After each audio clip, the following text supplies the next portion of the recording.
Though we have all traveled many uncertain roads, we have always recognized something wasn't right. We searched high and low, yet our paths had never intersected. Our desire to seek truth, then to speak true, has brought us all together. That thing of ours is rooted in truth, because truth is the only unshakable foundation. In the greatest book, it states in John 8:32, "For ye shall know the truth, and the truth shall make you free." Truth is a powerful force. It is the foundation on which all great achievements are built, and the bedrock of trust and respect in any relationship. When we are rooted in truth, we can be confident that our decisions and actions are grounded in reality rather than in speculation or wishful thinking. The pursuit of truth is not always easy. It requires courage, perseverance, and a willingness to face uncomfortable facts.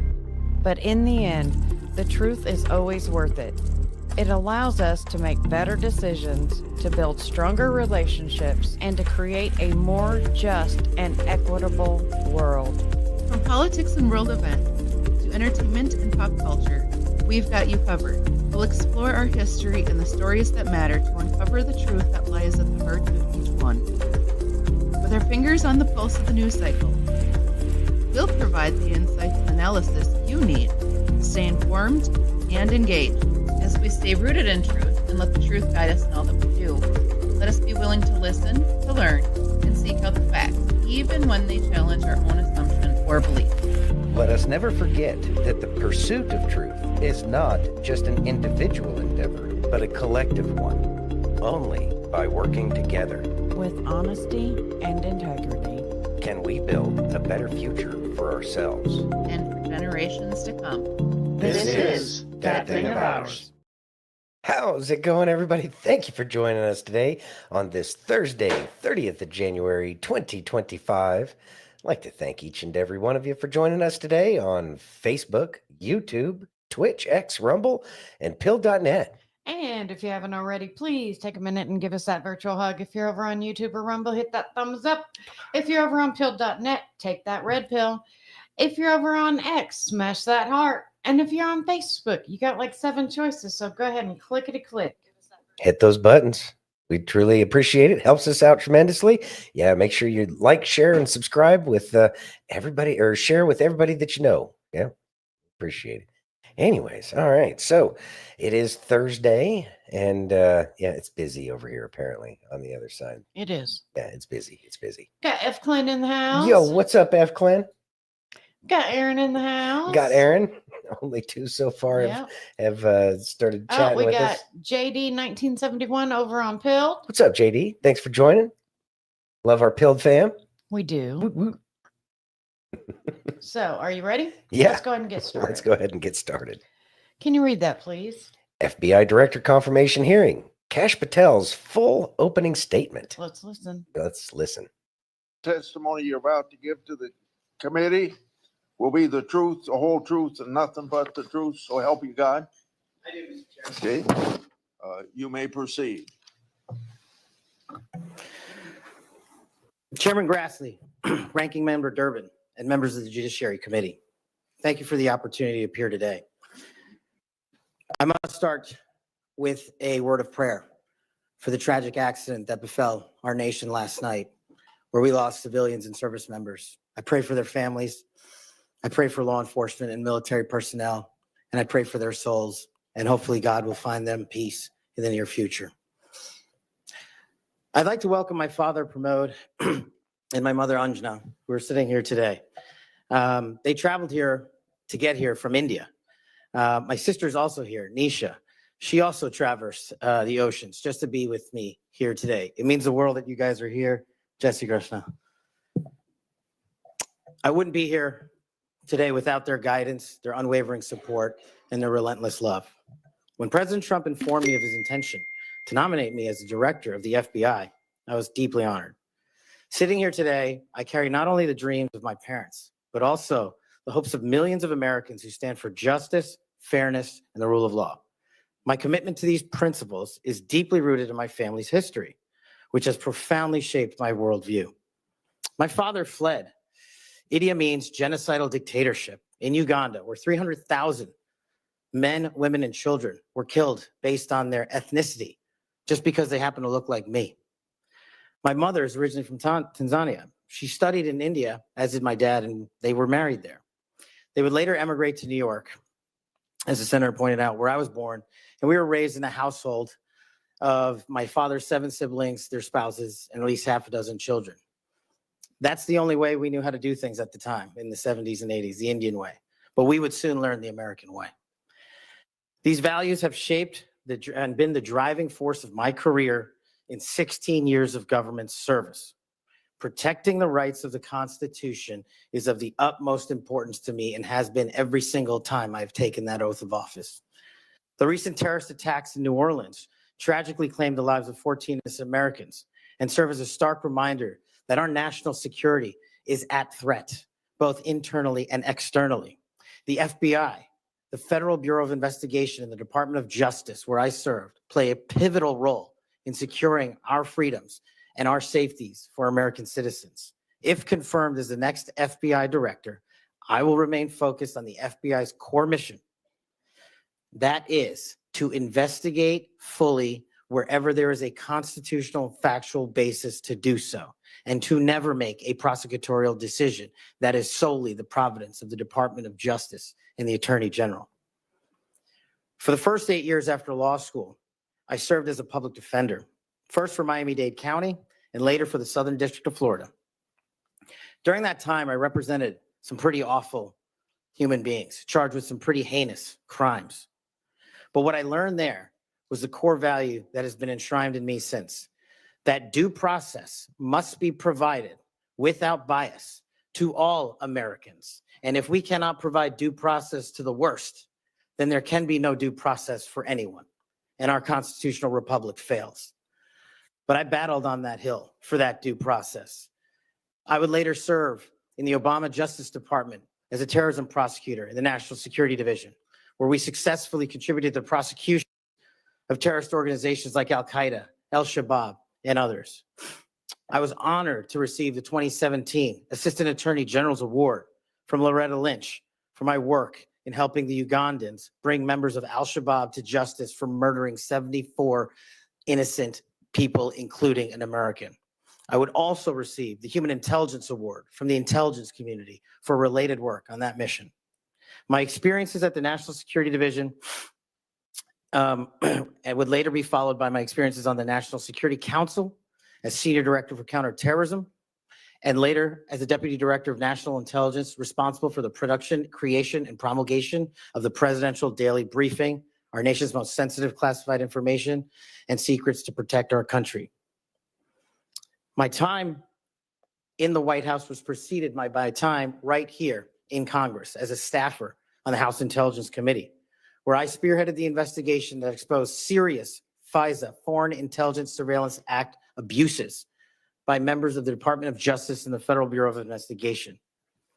That misconduct eroded the public trust in our FBI. The erosion of trust, as Chairman Grassley pointed out, is all too low today. 40% of Americans have trust in the FBI. In order to get it back, there's a twofold track, Senator. One, violent crime is exploding in this country, and we cannot afford them to allow it to run away. We must tackle violent crime. Just in 2023 alone, there was 100,000 rapes, 100,000 drug overdoses, and 17,000 homicides. The priority of the FBI, if I'm confirmed, will be to ensure that our communities are protected and safeguarded and our children have parks to play in and not needles to walk over. The way we do this, we let good cops be cops. We let law enforcement and we provide them with the tools necessary and resources they need to get after violent crime. The second way we do this on equal track is aggressive constitutional oversight from Congress. The public trust can only be restored if there is full transparency, and I am committed to that full transparency. Members of Congress have unfortunately submitted hundreds of questions that have been unanswered by the FBI in recent times. That will not occur if I am confirmed. All appropriate requests for information will be responded to expeditiously and fully. I'm committed to working alongside the dedicated men and women of the FBI. They are warriors of justice, and I will always have their backs because they have the backs of the American people. I look forward to answering your questions, and I want to take a moment to thank my family, my friends, people who traveled here, and my entire team that has made this day possible. God bless America, and I look forward to your questions.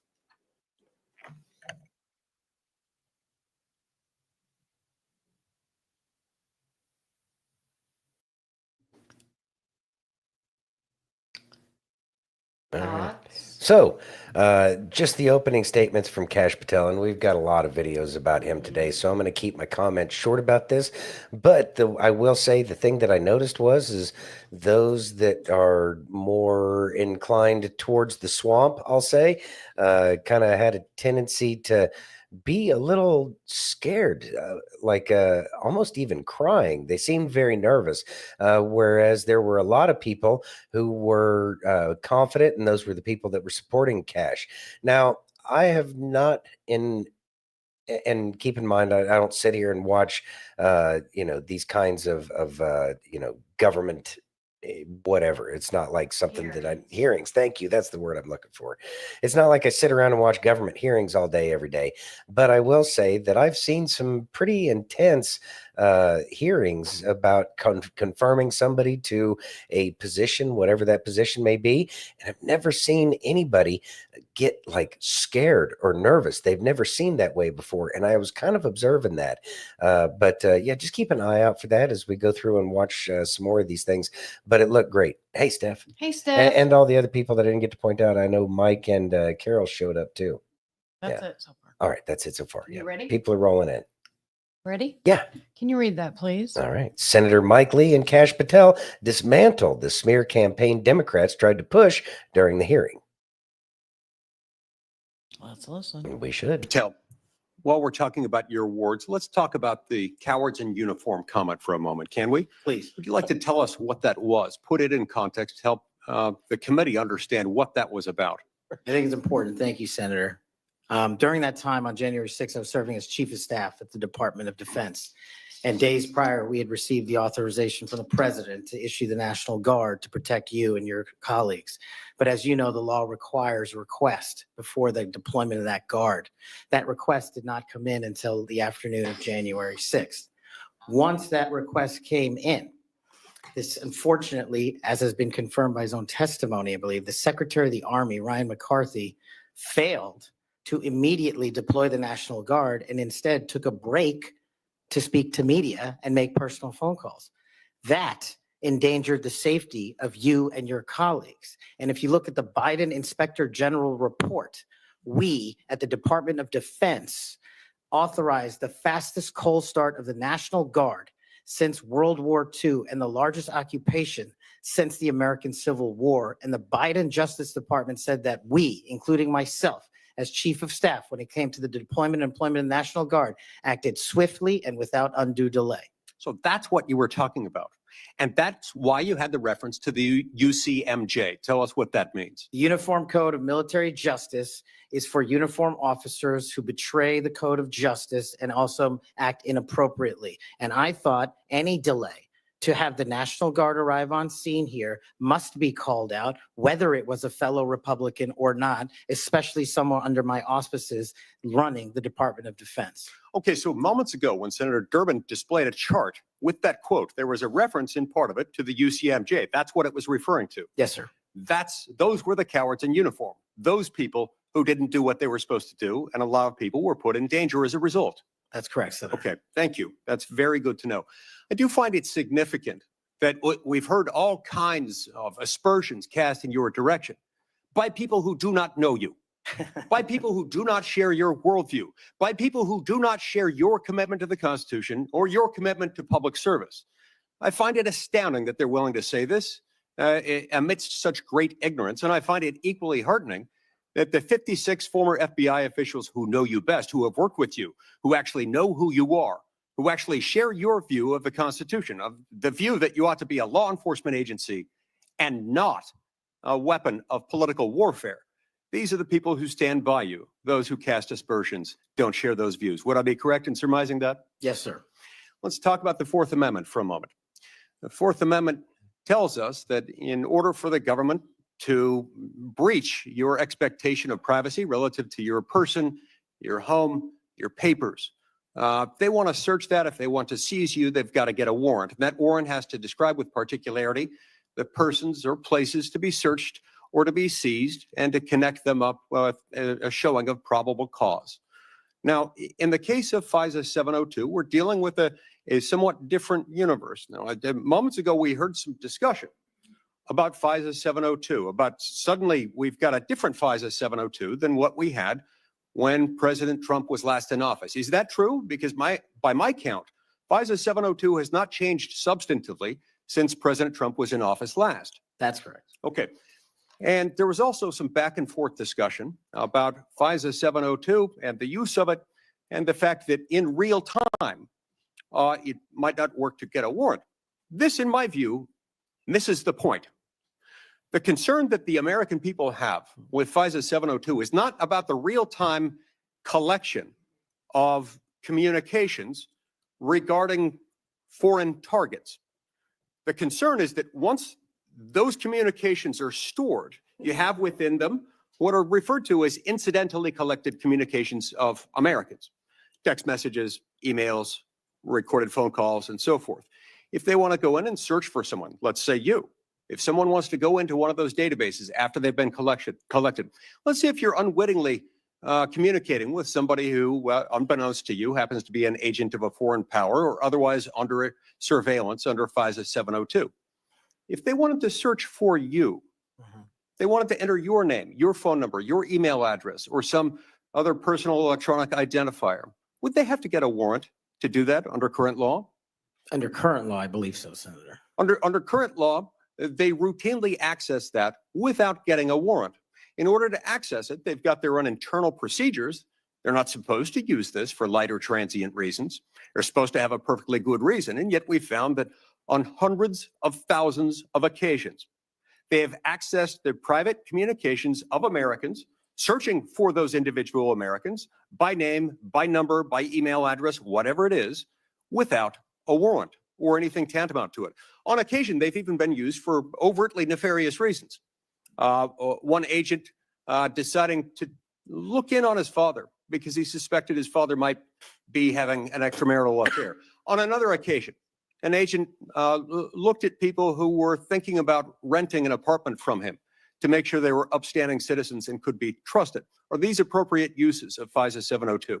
As you alluded to, the FISA court, it's not me deciding it. The FISA court put out a report in 22 or 23 where 255,000 illegal improper queries of American citizens had occurred.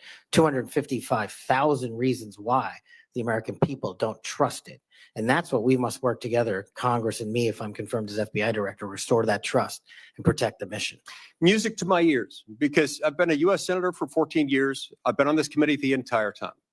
You're the very first FBI director or FBI director nominee who, when I've asked about this, hasn't said, oh, don't worry about it. We'll handle it okay. We've got good people on the inside. We would never breach the trust of the American people. Do you know what? They were lying. I was willing to believe that they thought they were telling the truth, but they were mistaken. But they were lying. Time has told us that they were lying. You will not lie, and that's why I wholeheartedly support you. In the closing seconds that I have, I want to add my dismay and my disgust for the fact that you've been smeared, you've been attacked. You've been associated with racism, with being a Nazi. You are none of those things, sir. Just as your father lived as a racial minority in Uganda, you've been raised as a racial minority in this country, and you've been nothing but a patriot. Your commitment to the Constitution, to the rule of law, and to the American people is remarkable. And I'm honored to know you, to call you my friend, and to give you my vote. Thank you. Thank you, Senator Senator. Coons. Thoughts? So there was some great education in terms of the FISA and Section 702, I guess is what they're calling it. And there was some eye-opening moments there. There have been changes. They kind of discussed that a little bit there. But these are the kinds of things that we expect Kash Patel to be able to make crystal clear for everybody. And I think that's all we're really looking for. And Kash and some of, the people on the panel there, they were certainly pointing out the fact that that there have been abuses and that they have lost the good faith and confidence because of the actions of the people who have been there in the past. There's going to be some brouhaha. But so are we back up on X? We're just so up. y'all know, We're some up. brainiac reported us for what?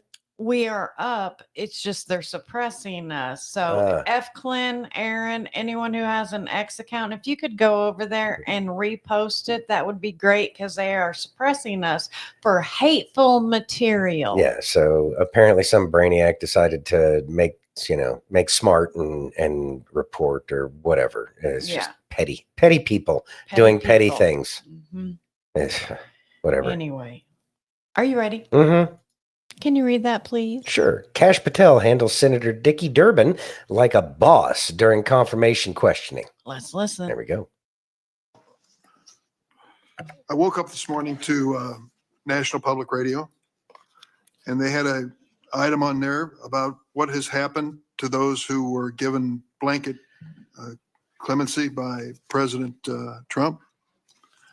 One of these individuals was a man named Matthew Huddle. Are you familiar with him? I'm sorry, what was the last name? Matthew Huddle. If you could remind me, Senator. Well, I was reminded again this morning. He's a man who's been found guilty of numerous crimes. The one described this morning was an outrageous situation where he beat his 3-year-old child to a point where the poor kid couldn't even sit down for a week. Mr. Huddle was one of the demonstrators who came to the Capitol on January 6th. He was incarcerated and charged with, pled guilty to crimes that he had committed, violence against police officers. After he was released by President Trump, he returned to his home state of Indiana. A few days later, he was stopped on the road, pulled a gun on a policeman. The policeman, sheriff's deputy, turned, shot, and killed him. This is not the only instance of a person who received President Trump's clemency committing another crime. Peter Schwartz was mentioned this morning on the radio. 38 criminal convictions, 38. He'd been sentenced to 14 years in prison. He was released because of the president's unconditional clemency, which was given to him as well. So I guess my question is this. Was President Donald Trump wrong to give blanket clemency to the January 6th defendants? Thank you, Ranking Member. A couple of things on that. One, the power of the presidential pardon is just that, the president.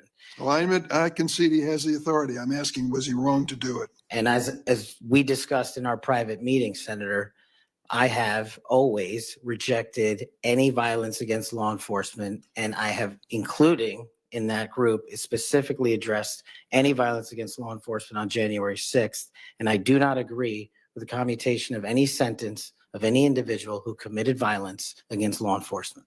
So do you think that America is safer because these 1,600 people have been given an opportunity to come out of serving their sentences and live in our communities again? Senator, I have not looked at all 1,600 individual cases. I have always advocated for imprisoning those that cause harm to our law enforcement and civilian communities. I also believe America is not safer because President Biden's commutation of a man who murdered 2 FBI agents, Agent Kohler's and Williams' family, deserve better than to have the man that point blank range fired a shotgun into their heads and murdered them released from prison. So it goes both ways. Leonard Pelletier was in prison for 45 years. He's 80 years old and he was sentenced to home confinement. So he's not free, as you might have just suggested. He killed 2 FBI agents. That's true, he did. And he went to prison for it and should have. My question to you, though, is do you think America is safer because President Trump issued these pardons to 1,600 of these criminal defendants, many of whom violently assaulted our police in the Capitol? Senator, America will be safe when we don't have 200,000 drug overdoses in 2 years. America will be safe when we don't have 50 homicides in a day. So you just won't answer the question. I'm going to say, I don't think we're safer with Matthew Matthew Huddle was sent back to Indiana. I don't think we're safer with Peter Schwartz. I could go through a long list of individuals, some of who are wanted in states, members of this committee. Let me move to another topic if I can. Tell me about your J6 choir. What is that? Well, it's not my choir. It's simply a recording that was utilized to raise funds for families in need of nonviolent offenders. Who sings on this recording? I don't know, Senator. What did you have to do with it? Simply to raise funds to assist families of nonviolent offenders whose kids needed college education payments and whose rent needed being paid. My understanding is that the performers on this J6 choir were the rioters who are in prison. I'm not aware of that, sir. I didn't have anything to do with the recording. You weren't aware of who made the recording? No, Senator. That's interesting. Did you receive any money for selling copies of that music or that recording? Absolutely not. Okay. You do have a foundation though, do you not? I'm very proud of the Cash Foundation and the $1.3 million we've given to families in need across this country, including active duty service members, police officers, putting kids in college and helping people in disaster relief areas rebuild their homes and their communities. 1&0 LLC, are you familiar with that? Sorry? 1&0 LLC? I believe, Senator, you're referring to the LLC that one of the individuals has his private business with. Is it part of the Cash Foundation in any way? Only in that one of the members of the board has that LLC for his outside business. Andrew Allis? I believe that's his name, yes. Yes. Do you know how much was paid to him from your charitable work? Yes, like any other charity, we had to go out and fundraise, something I'm sure every member of this committee is familiar with. And we use digital marketing campaigns. And I believe we paid a digital marketing company through 1&0 $250,000 to raise $500,000, which we gave away to families in need, like when hurricanes struck Florida, Texas, and North Carolina. We will be going through the details of your foundation and the expenditures with the questions for record that the chairman has mentioned. I look You'll forward have to a it. chance to answer those under oath. Mr. Patel, you frequently associated with and sometimes praised extremist figures with well-documented histories of racism, anti-Semitism, conspiracies, and the like. In September of 2023, you appeared with Laura Loomer at an event promoting your book, this one here. You shared a photo of yourself and Loomer in which you held her book and she held yours. Just a few months before this event, Ms. Loomer posted on X that the September 11 terrorist attacks were, quote, an inside job. Around that time, she accused Florida's First Lady, Casey DeSantis, of exaggerating her cancer diagnosis to gain voter sympathy. A number of my Republican colleagues on this committee have criticized Ms. Loomer's extremism. One of my colleagues described her as a, quote, crazy conspiracy theorist who regularly utters disgusting garbage. Another called her really toxic. Given all of this, why did you associate with Ms. Loomer? Senator, as you can see, I took a photograph with an individual who showed up at a book event. I don't believe I'm guilty by association, and I certainly don't believe that an individual who was the first minority to serve as the Deputy Director of National Intelligence for this country is a racist in any way, and I detest any conjecture to the contrary. You familiar with a Stu Peters? Does that name ring a bell? I'm sorry, what? Are you familiar with Mr. Stu Peters? Not off the top of my head. He made 8 separate appearances on his podcast. He promoted outrageous conspiracy theories and worked with a prominent neo-Nazi. And there are more, Ted Nugent, it goes on, list goes on. I'm just asking, when it comes to your association with individuals, why are so many of them in this category? My association, as you loosely define it, is by appearing in media over 1,000 times to take on people who are putting on conspiratorial theories and to devour them of their false impressions and to talk to them about the truth. That is something that I will always continue to fight for, Senator. Thoughts? So F. Clint said, don't lie, Cash. It's part of the game, and it's kind of giving it back to the the swamp as they have continued to play these games, same games as, we the people have been trying to, get real people into these, positions. These are the games that they've played. And this is kind of a turnabout as fair play. So he's going to delay because he's going to try to chew up all of their time because they only get so much time. I think it's 7 minutes in the first round, 3 minutes in the second round. And so when they're asking tough questions, they should fully expect. Could you say it again? What? Yeah. Who? Not off the top of my head. Those are all the games that need to be played, and they do need to be played. And this is exactly, punting the ball right back over to him. It's like, here, you want to play these stupid games? We'll play these stupid games. Because remember, the people he's talking to are the people that he's going to be investigating. And they don't like it. They don't appreciate it. But they all got to play the game right now. And I think that that's part of the game. I think Kash did a great job. He wasn't disrespectful. He stood his ground. I know that the way Kash dealt with it was a lot more political than I would have, because if they tried to do that association thing, I'd have been like, well, what about all of y'all and the pictures that y'all have with Epstein? Does that mean that you went to the island? And yeah, that probably wouldn't have gone over very well. But Kash knows how to play the game. That's why he is where he is, because he understands the game so well, and he's going to play it. But I'm pretty sure that he's going to end up getting this spot. Yeah. I'm not worried about it, No. honestly. Not at all. You ready? Mm-hmm. Can you read that, please? Slithering snake Sheldon Whitehouse tries hard to catch Kash in a gotcha. Fails miserably. Let's listen. All right. Thanks, Chairman. Welcome, Mr. Patel. I remember January 6th. Colleagues running through our halls to flee the mob. Colleagues shouting that rioters should be shot. Us returning to our constitutional business through hallways cleared for us by automatic weapons carrying SWAT teams. None of you, none of us, said those violent rioters should be pardoned. A Republican colleague said such pardons would be hard to believe, even absurd. Your former colleague, J.D. Vance, said the violent rioters should not be pardoned. Even Jim Jordan said pardons would, and I quote, focus on all the people who didn't commit any violence. Well, Trump pardoned all of them. And there's a lesson in that. Every time you think Trump would never go that far, rethink that. We all seem to agree that violence against police is unacceptable, yet more than 600 people who physically attacked Capitol Police officers were just put back on the street, part of a 1,500-person personal Trump army, now out there with people who have proven themselves willing to do violence on Trump's call.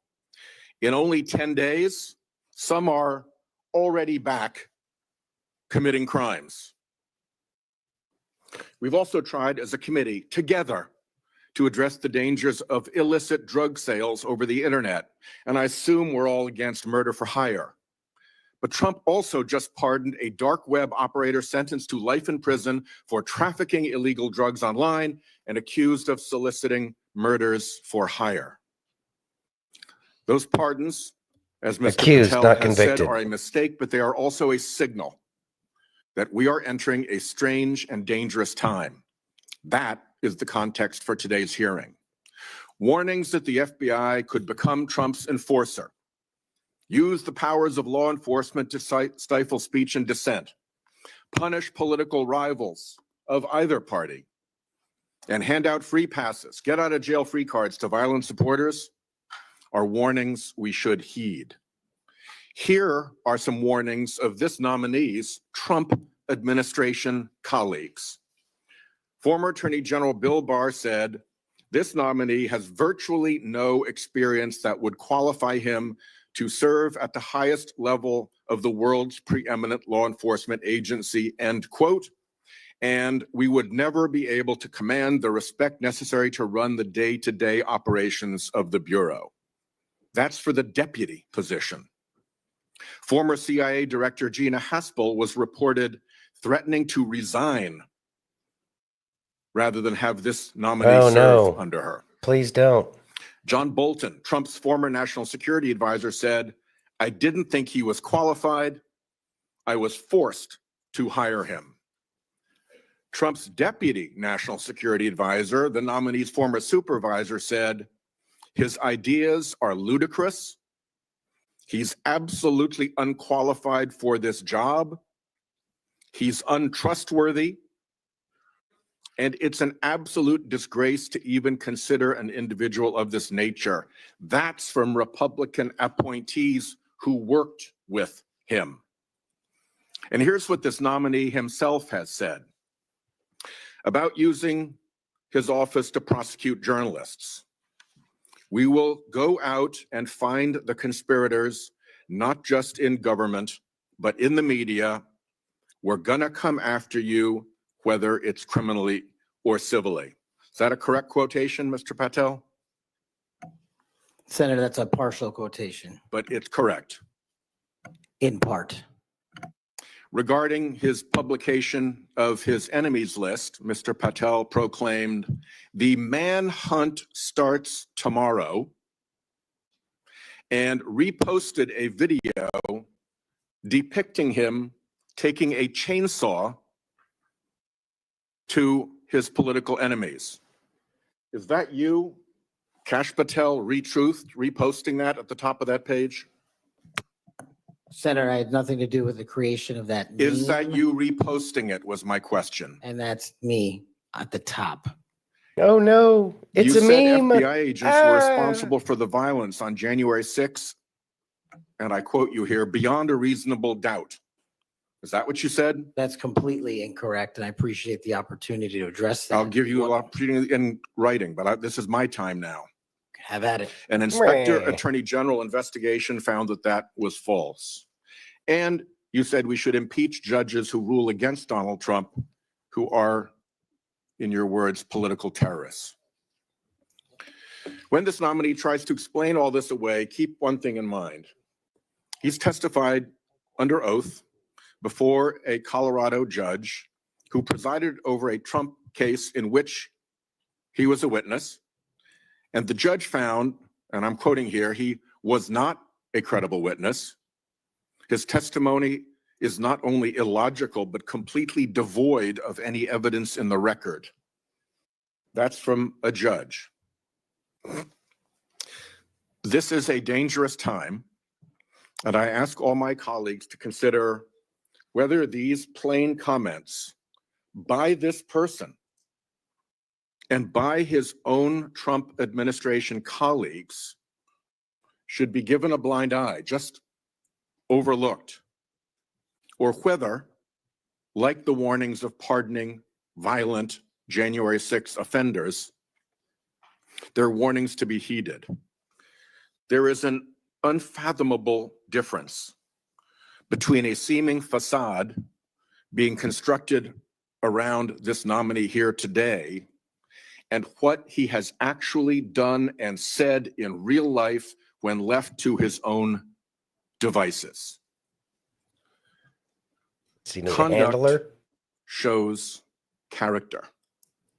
Oh, that one's going to And if bite you you in look the ass. at history, you see the danger of security chiefs in authoritarian regimes becoming the tools of political power. The characteristics that they often show are that they are vengeful, that they are grandiose, that they are intemperate, that they are partisan and blindly loyal, and that they are servile and won't say no. I'm afraid that the history of this nominee's conduct raises those warnings.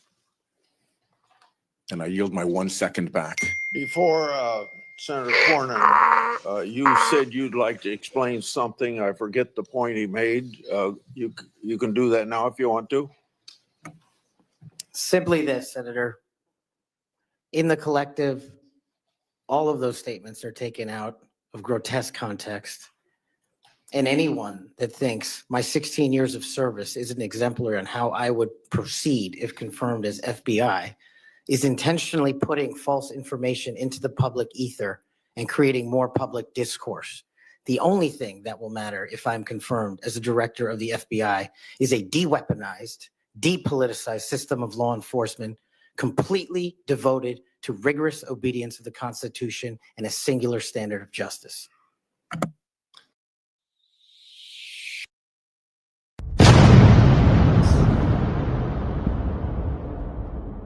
All right.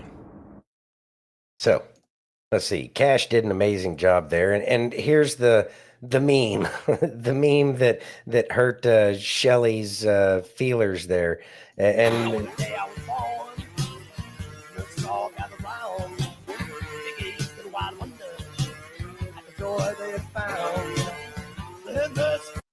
anyway, see, I'll get the gist of that. It's just good internet trash talking is all it is.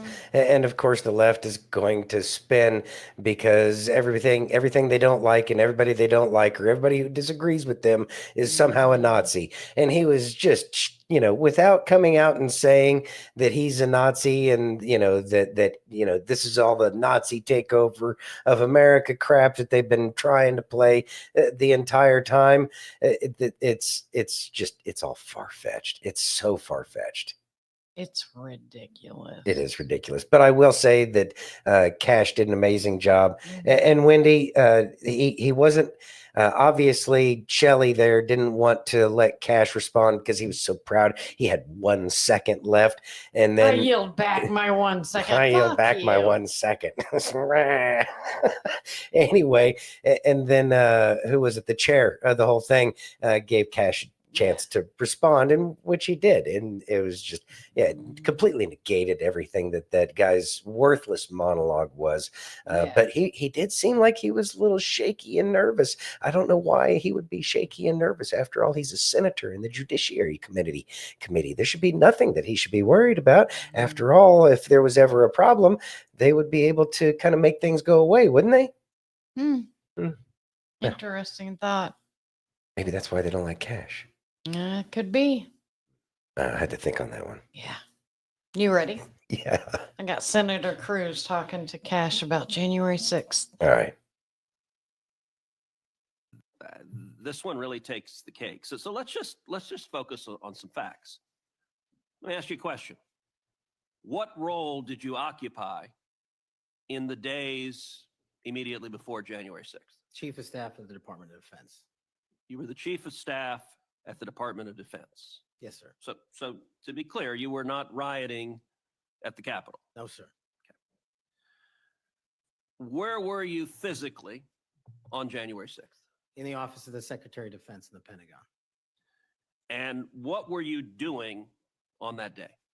On that day specifically, responding to preparing to mobilize and deploy the National Guard once we got the lawful request from the local governing authority, which was the mayor of DC and the Speaker of the House.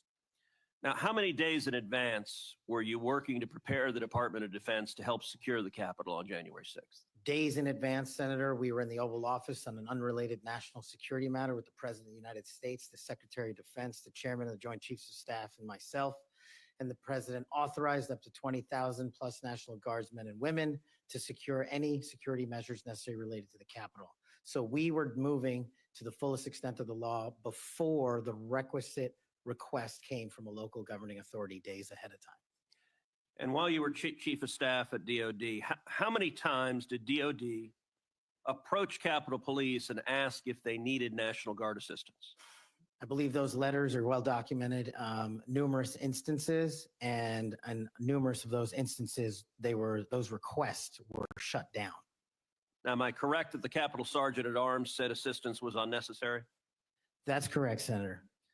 Who did the Sergeant at Arms report to? The Speaker of the House. That would have been Nancy Pelosi at the time. Is that correct? Yes, Senator. And would that also be Chuck Schumer, then the Senate Majority Leader? The Sergeant at Arms, yes, Senator, reports up there.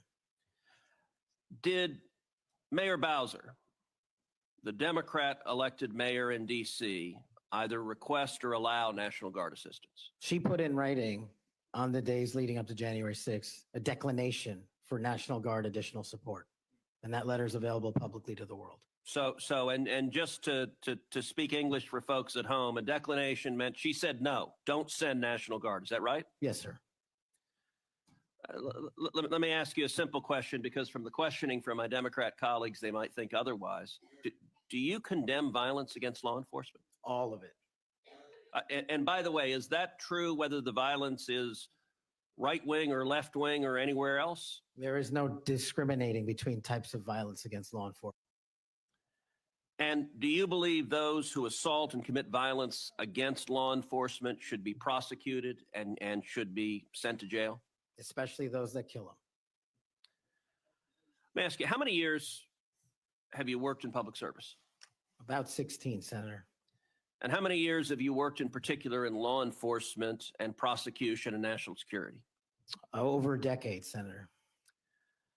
You know, I have to say it is ludicrous but sadly predictable that Democrats are endeavoring to tarnish you, to paint a false caricature based on innuendo and smoke. And so you're working to protect the Capitol on January 6th, and yet they're trying to blame you for the violence that occurred.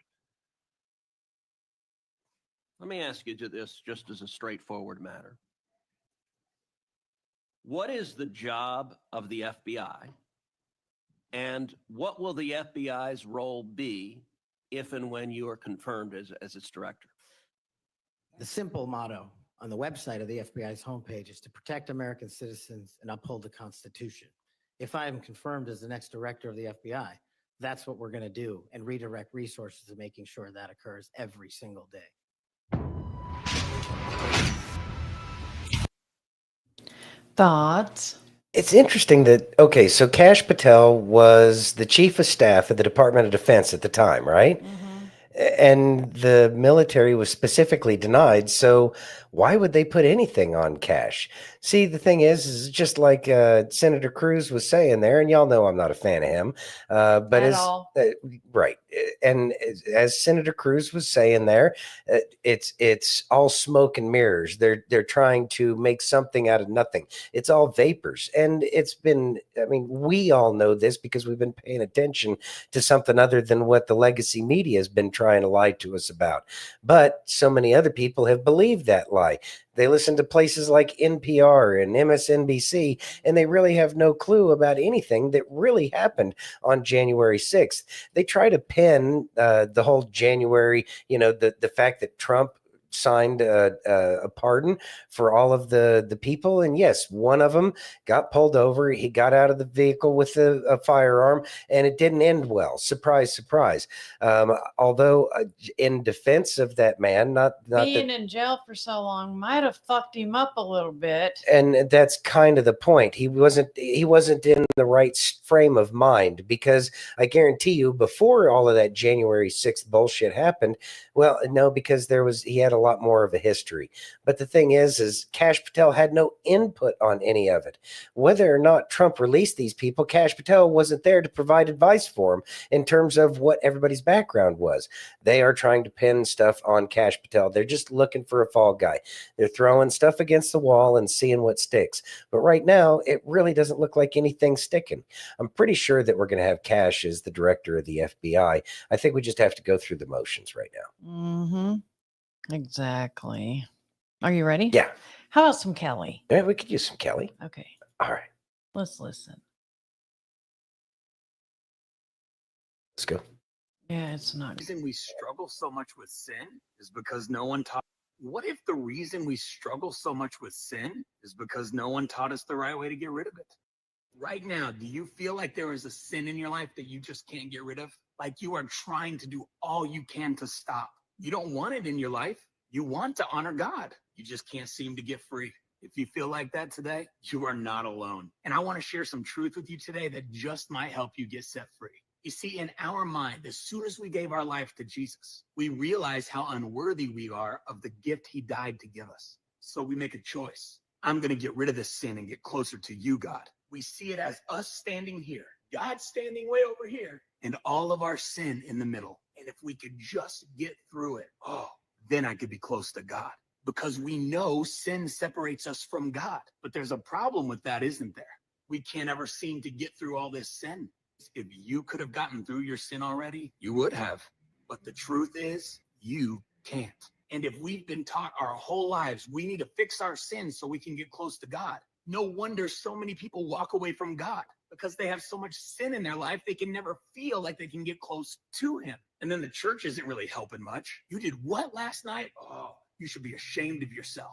You guys are living together and you're not married? Oh, you're going to hell. You need to get your life figured out and then come to church. You see, that kind of teaching implies you can do this on your own. It teaches that someday you can have a great relationship with God, after you fix all this mess first. But again, I say, if you could have got through all your sin, you would have by now.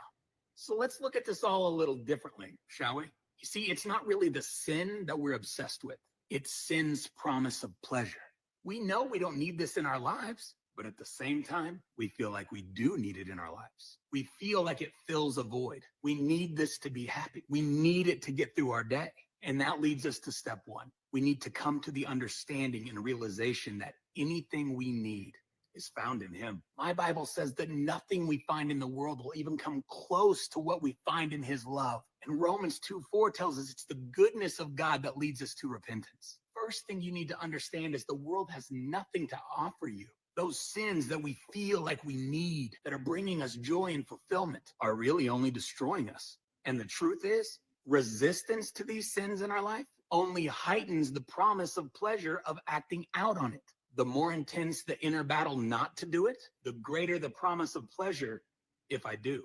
But we're believers now, right? We're Christians. We know we can't openly keep these sins alive in our life because somebody's going to call us out on it. So what do? We go into hiding. Now, to keep these sins alive in my life, I have to hide them from my wife, my husband, my kids, my family, my friends, my work. And now my attention, my time, my heart, my mind, my efforts are going to be divided between my sin and my family and friends and the things I care about. No longer do the people closest to me get the best of me, because a part of me is always being set aside for my sin. And this is the struggle we find ourselves in all the time. I know this sin is robbing me of my best, and I want to get rid of it. So I try as hard as I can. And maybe you do avoid it for a while, but whether a day, a week, a month, or a year, eventually we act on our sin. And then what happens? We get weighed down with guilt and shame. We go back into hiding, and we start the process all over again. Nah, Kelly, not me, man. I'm in control of my sin. I got a handle on this. Oh, really? You see, when you feel in control of your sin, you're really not in control. Sin controls you. The power of sin is not when you act out. It's when you give yourself permission to. You see, if you really want to know how to get rid of that sin in your life, I'll show you. This never-ending cycle will finally end when you shine light on the darkness. When you tell someone about this sin before it happens with the purpose of giving up control, that's when the cycle ends. You see, James 5:16 tells us, confess your sins to each other and pray for each other so that you may be healed. The earnest prayer of a righteous person has great power and produces wonderful results. Did you hear what that just said? Confess your sins so that you may be healed. There is power in confessing. Confessing your sins is key to this entire thing. If you will start to confess your sins before they even happen, you rob sin of all its power. Or you can confess after you sin and let sin rob you of your power. One of the greatest truths you could ever learn is hiding sin gives it more power, but shining light on it kills darkness. You see, at the beginning, I said we've been going about this all wrong. We've been trying to get through our sin to get to God. But did you notice something in that scripture I just read you? It said the prayers of a righteous person have great power. And who is righteous? Well, righteous just means right standing with God. And because Jesus died to give us his righteousness, meaning his right standing with God. Oh, son, because we believe in Jesus, that means we are already in right standing with God. You see, that picture that it's us, our sin, and then God was a lie from the devil. When you got saved, you weren't on one side with God on another and your sin in the middle. It's you and God standing next to each other with his arm around you saying, yeah, that's a lot of sin. And I know you can't take care of it. But hey, guess what? I can. Your job is to shine light on it, expose it, rob it of all its power, and let me mature you into the new creation I've created you to be. You see, it was never your job to get through your sin. It's your job to get as close to Jesus as you possibly can. If you just shine light on your sin, exposing it and removing its power, you do your job and he'll do his. Because the truth is, God can't be any more pleased with you than he is right now. Not because of anything you did, but because of everything Jesus did. And now you've put on the righteousness that Jesus died to give you. And you don't have to work to be in right standing with God. You just need to realize you already are. You see, a lot of pastors and churches don't like teaching this because they live in fear that you will abuse this grace. We can't tell them the truth because then they're going to know they're in right standing with God regardless of what sin is in their life. And they're just going to keep on sinning. But to those people who believe that way, I have a question for you. Did you forget about our new nature? Did you forget that God changed that sinner into a saint? That they are no longer the person they used to be? You see, the truth is you can't save anybody and you can't change anybody. Only Jesus can. It's not my job to point my finger at you and tell you to get your sin fixed when I'm over here dealing with the exact same thing. I need to trust when I tell you the truth that you're in right standing with God right now. And it has nothing to do with all the sin in the middle of your life. I have to trust that God is maturing and developing you into who he's called you to be. And that as you grow in him, he will remove those desires from your life by showing you how good he is instead. So let me encourage you today. And this is going to sound so wrong. I know. You want to get rid of sin in your life? Stop trying to get rid of it and start shining light on it instead. You don't have to work through your sin to get to Jesus. He's with you right now, and he couldn't be any more pleased. You focus on getting close to him and letting him mature you into who he's called you to be, and he will take care of that mess you got going on. Yeah, we serve a God that good. Think about that for a minute. Hey, All right. Thoughts? I'm glad y'all are having a good time over there. Anyway, so Very true, Carol. Ain't nobody needs to know your sins but God. and that's really what it boils down to. But other than that, it's like what he was saying in the beginning, and it carried through in the entire message, and that is we can't deal with the sin ourselves. And so if a church was to tell somebody, no, you need to come back after you kind of figured out your problems, that's not what it is.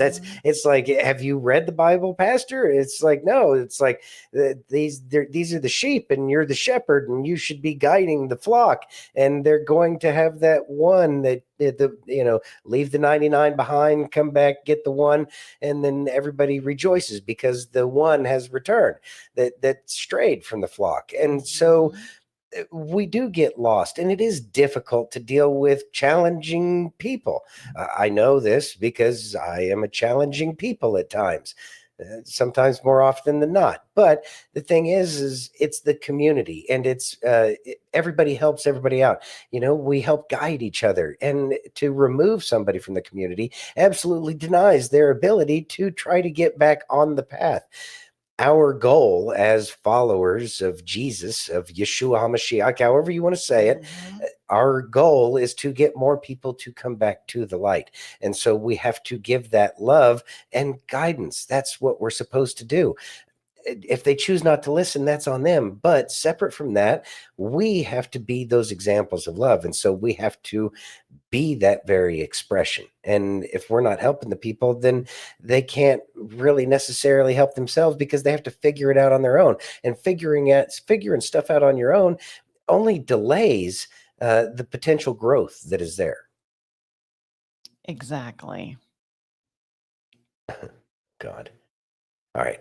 Are we ready? Mm-hmm. Okay, good. Thank you. Let's Can get you back read on that, track here. please? Director of National Intelligence confirmation hearing. Tulsi Gabbard's full opening statement. Let's listen. All right, good. This, by the way. All right. Ms. Gabbard, before we move to your opening statement, it is the custom of the committee to ask a series of obligatory questions to all nominees. First, do you swear or affirm to give this committee your full and truthful testimony? I do. Second, Do you agree to appear before the committee here or in other venues when invited? Yes. Third, if confirmed, do you agree to send officials from your office to appear before the committee and designated staff when invited? Yes. Fourth, do you agree to provide documents or any materials requested by the committee in order for it to carry out its oversight and legislative responsibilities? I do. Fifth, will you ensure that your office and your staff provide such material to the committee when requested? Yes. Sixth, do you agree to inform and fully brief to the fullest extent possible all members of this committee on intelligence activities and covert actions rather than only the chairman and the vice chairman? Yes. Thank you for those answers, Ms. Gabbard. We now welcome the opportunity, finally, to hear from you in your own words. Thank you very much, Mr. Chairman. Before I begin, I too would like to start by offering my prayers and condolences to those who were killed in last night's horrific crash. Senator Warner, Senator Moran, our condolences and prayers are with you and all of your constituents. Again, Chairman Cotton, Vice Chairman Warner, and all of the members of the committee, it's an honor to be here before you today. I've appreciated the opportunity to meet with so many of you and address your questions and concerns before today's hearing. I know they've gone, but I'm grateful to Senators Burr and Ernst for their trust and their confidence in taking time to join us here today. To my husband, Abraham, my family, friends, fellow veterans, Medal of Honor recipients, and patriots, thank you for your love and support. I'm honored and grateful to President Trump for his trust and confidence in nominating me to serve our country as the Director of National Intelligence at a time when trust in the intelligence community, unfortunately, is at an all-time low. Chuck Schumer admitted a few years ago, quote, "You take on the intelligence community, they have 6 ways from Sunday at getting back at you." For too long, faulty, inadequate, or weaponized intelligence have led to costly failures and the undermining of our national security and God-given freedoms enshrined in the Constitution. The most obvious example of one of these failures is our invasion of Iraq based upon a total fabrication or complete failure of intelligence. This disastrous decision led to the deaths of tens of thousands of American soldiers, millions of people in the Middle East, mass migration, destabilization, and undermining of the security and stability of our European allies, the rise of ISIS, strengthening of Al-Qaeda and other Islamist jihadist groups, and strengthening Iran. Here are just a few other examples. The American people elected Donald Trump as their president not once, but twice. And yet the FBI and intelligence agencies were politicized by his opponents to undermine his presidency and falsely portray him as a puppet of Putin. Title I of FISA was used illegally to obtain a warrant to spy on Trump campaign advisor Carter Page, using a Clinton campaign-funded false dossier as their so-called evidence. Biden campaign advisor Tony Blinken was the impetus for the 51 former senior intelligence officials' letter dismissing Hunter Biden's laptop as disinformation specifically to help Biden win the election. Former DNI James Clapper lied to this committee in 2013, denying the existence of programs that facilitated the mass collection of millions of Americans' phone and internet records, yet was never held accountable. Under John Brennan's leadership, the CIA abused its power to spy on Congress, to dodge oversight, lied about doing it until he was caught, and yet has never been held responsible. Under Biden, the FBI abused its power for political reasons to try to surveil Catholics who attend traditional Latin Mass, labeling them as quote unquote radical traditionalist Catholics.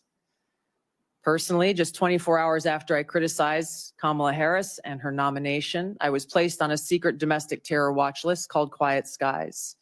Sadly, there are more examples. The bottom line is this must end. President Trump's re-election is a clear mandate from the American people to break this cycle of failure, end the weaponization and politicization of the intelligence community, and begin to restore trust in those who've been charged with the critical task of securing our nation. If confirmed as DNI, I will do my very best to fulfill this mandate and bring leadership to the intelligence community with a laser-like focus on our essential mission, ensuring the safety, security, and freedom of the American people. As the president's principal intelligence advisor, I'll begin by leading by example, checking my own personal views at the door and committing to delivering intelligence that is collected, analyzed, and reported without bias, prejudice, or political influence. I enlisted in the Army because of the horrific terrorist attack on September 11th and volunteered to deploy to Iraq in 2005, where I served in a medical unit. After nearly 22 years in uniform with 3 combat deployments to the Middle East and Africa, I'm now a lieutenant colonel in the U.S. Army Reserve, where I serve as a battalion commander of soldiers in Oklahoma, Missouri, and Arkansas. I served in Congress for 8 years on the Homeland Security, Foreign Affairs, and Armed Services committees. And it's my experience in the military and in the halls of Congress that have given me a deep understanding of the complex challenges that our nation faces. In both roles, engaging with world leaders, in both roles, being privy to highly classified intelligence. So I know firsthand how essential accurate, unbiased, and timely intelligence is to the president, to Congress, and to our warfighters. I also know the heavy cost of intelligence failures and abuses. Senator Collins, you led the creation of ODNI specifically to address those intelligence failures of 9/11 and Iraq's so-called WMDs. The need for the ODNI under strong leadership still exists today. If confirmed, I'll bring my experience and fresh eyes to leading the intelligence community. And my day one priorities will be to assess the global threat environment, identify where gaps in our intelligence exist, integrate intelligence elements, increase information sharing, and ensure that unbiased, apolitical, objective collection and analysis to support the president and policymakers' decision-making occur. I'll work to end the politicization of the intelligence community and ensure there is a clear mission focus in the IC on its core mission of this unbiased, apolitical collection and analysis of intelligence to secure our nation. I'll work to rebuild trust through transparency and accountability. This is a national security imperative. And I'll work to assess and address efficiencies, redundancies, and effectiveness across ODNI to ensure focus of personnel and resources is on our core mission of national security. Now, in my meetings that I've had with many of you, you expressed bipartisan frustration about recent intelligence failures, as well as the lack of responsiveness to your requests for information. Whether it's the surprise October 7th Hamas terrorist attack, to the sudden takeover of Syria by Islamist extremists, failures to identify the source of COVID, anomalous health incidents, UAPs, drones, and more. If confirmed, I look forward to working with you to address these issues. Ensuring the safety, security, and freedom of the American people is a mandate of leadership that rises above partisan politics.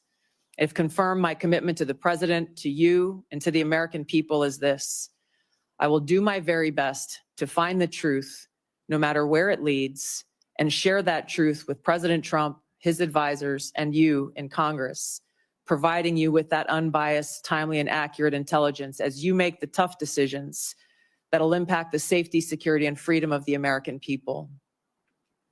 Now, before I close, I want to warn the American people who are watching at home. You may hear lies and smears in this hearing that'll challenge my loyalty to and my love for our country. Those who oppose my nomination imply that I am loyal to something or someone other than God, my own conscience, and the Constitution of the United States, accusing me of being Trump's puppet, Putin's puppet, Assad's puppet, a guru's puppet, Modi's puppet, not recognizing the absurdity of simultaneously being the puppet of 5 different puppet masters. The same tactic was used against President Trump and failed. The American people elected President Trump with a decisive victory and mandate for change. The fact is, what truly unsettles my political opponents is I refuse to be their puppet. I have no love for Assad or Gaddafi or any dictator. I just hate Al-Qaeda. I hate that we have leaders who cozy up to Islamist extremists, minimizing them to so-called rebels. As Jake Sullivan said to Hillary Clinton, quote, Al-Qaeda is on our side in Syria. Well, Syria is now controlled by an al-Qaeda offshoot, HTS, led by an Islamist jihadist who danced in the streets on 9/11 and who is responsible for the killing of many American service members. Democrat senators in the past resorted to anti-Christian bigotry against some of President Trump's judicial nominees like Amy Coney Barrett and Brian Boucher. I condemn those actions as a Democrat in Congress at the time, as religious bigotry must be thoroughly condemned by all of us, no matter the religion.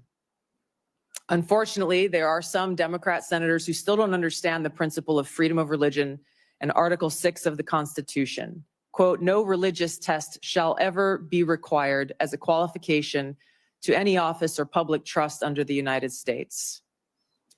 Unfortunately, they're once again using the religious bigotry card, but this time trying to foment religious bigotry against Hindus and Hinduism.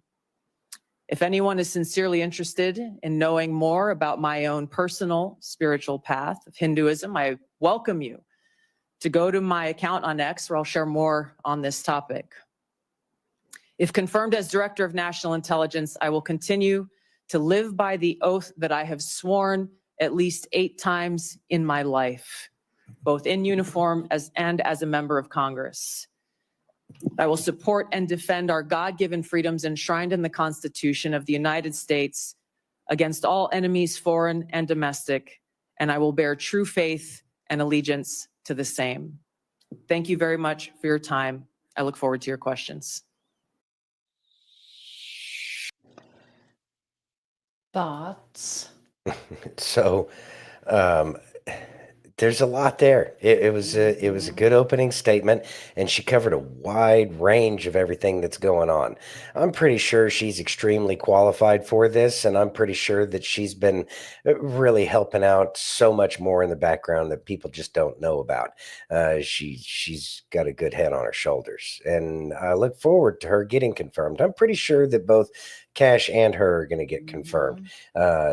It's, just kind of going through the process right now. But she's going to clean things up, and we're not going to have, these fake casus belli, these fake reasons to go to war like we had with Iraq. It was like some 24-year-old, corporal or something wrote that, reason to go to war in Iraq. Then, what can we do about it? It's the fact that people just wanted a reason to go to war, and they've been wanting a reason to go to war. And I think that Tulsi's going to go out of her way to make sure that the real information gets out, and she will help the true statesmen that are there and our State Department to be able to do the kinds of things that the State Department does, which is to create an environment where there can be a trade between nations, where there can be exchange of ideas, where there can be reasons to work with each other as opposed to reasons to work against each other. Most nations are having to fight their own little problem with their own swamp rats that are all over the place. And if we can be that assistance to good governments that care about the people, then we can make sure that we have allies all over the world. And that can only happen if we have a good, healthy intelligence system. And I know a lot of people don't trust the intelligence community, and that's okay. It's really not the intelligence community's fault as much. I get it. There's lots of corrupt people in every industry all over the world. But the people that are making the decisions, the elected officials are the ones who have been keeping us from actually having a solid foreign policy. Thank God President Trump is back in office, because based off of the first 4 years that he was in, I fully expect there to not be any more wars, and I expect there to be a lot more peace. If that's not the case, then there is an absolute breakdown. But I don't believe that that's going to happen. And the only thing that we have is time, and only time will tell. Well, Thoughts? the thing is they're trying so very hard to make these people look bad. But yeah. think about what That's they their job. did. Think about what they did with the impeachment, making up yeah. fake tweets. 'cause Everything it was here was tweets fake. back then. Yeah. What they were doing with Kash and the half of the comment of what he said. It's politics. That's the theater of politics that everybody's so It's- sick of. It's so ridiculous. It is. It is. It's counterproductive and it's Yeah. not beneficial for the No, people. it's not. We need less theater. See, the problem Yes. is the world has gotten so used to theater, and our theater is only expanded And as time shitty has gone. theater at Yeah, that. the theater sucks, you know. And if you get what you pay for, I've been Mhm. paying for a lot better theater than this crap they've been giving us. Well, there is that. So, I mean, don't even know. Hollywood sucks nowadays. So you guys have been talking a lot about the airplane and the helicopter Yeah. and everything. Let's watch this All real right. quick. All right, so this is Tower talking. So Yeah. listen. Pass 25, get the CRJ in flight. Pass 25, pass line is CRJ. American 472, Washington, 1 star, 32017. Tower, did you see that? Delta 32, sorry. I don't know if you caught earlier what happened, but there was a collision on the approach in the 33. We're going to be shutting down operations for the indefinite future. If you want to go back to the gate. Yeah, we witnessed the whole thing. If you need any information from us. Thoughts? All right. So, had a chat with my dad earlier, and if y'all been watching for a while, you had seen him come on here. He was an air traffic controller, and he was happy to break the whole thing down for me. Keep in mind, we have entire platforms that are designed specifically to make two planes get into the same airspace so that way they can have combat. They have combat controllers. That is their entire job, is to have our planes go find their planes, because there's a lot of cubic feet out there in the sky, and it's easy to prevent something like this, especially when you're in a helicopter, because all Tower had to do was say, Pat 65, I think is what it was. So I'm going to run with that. So Pat 65, stop. Helicopters can stop in midair. That's one of the neat tricks about helicopters. Also, it was for mile. It was at least a mile that helicopter flew across the sky at an intercept pattern the entire way. Now, I'm not going to get into the conspiracy that the military industrial complex was just showing off how they had some remote control helicopter, kind of thing. A little weird, but also control. Tower should have done a lot more. And it seems like that they were understaffed, because the FAA has put out a statement, and hold on, let me see. FAA report reveals staffing at Reagan National was not normal at the time of the crash. That's what the FAA says. So this guy might have been there by himself. Who knows? Still not an excuse, because he should have, and from what I understand is that you can spread the planes out more. Everybody slow down to X amount of miles an hour. There's 1,000 things that are at that controller's disposal that just weren't done. Also, he should have got clarification from the pilot when Tower was able to tell that they were on an intercept course. He was supposed to ask, do you see that plane at your 11 o'clock? You are on an intercept pattern. And the aircraft, in this case, Pat 65, I think is what it was, should have said yes. The pilot never responded that.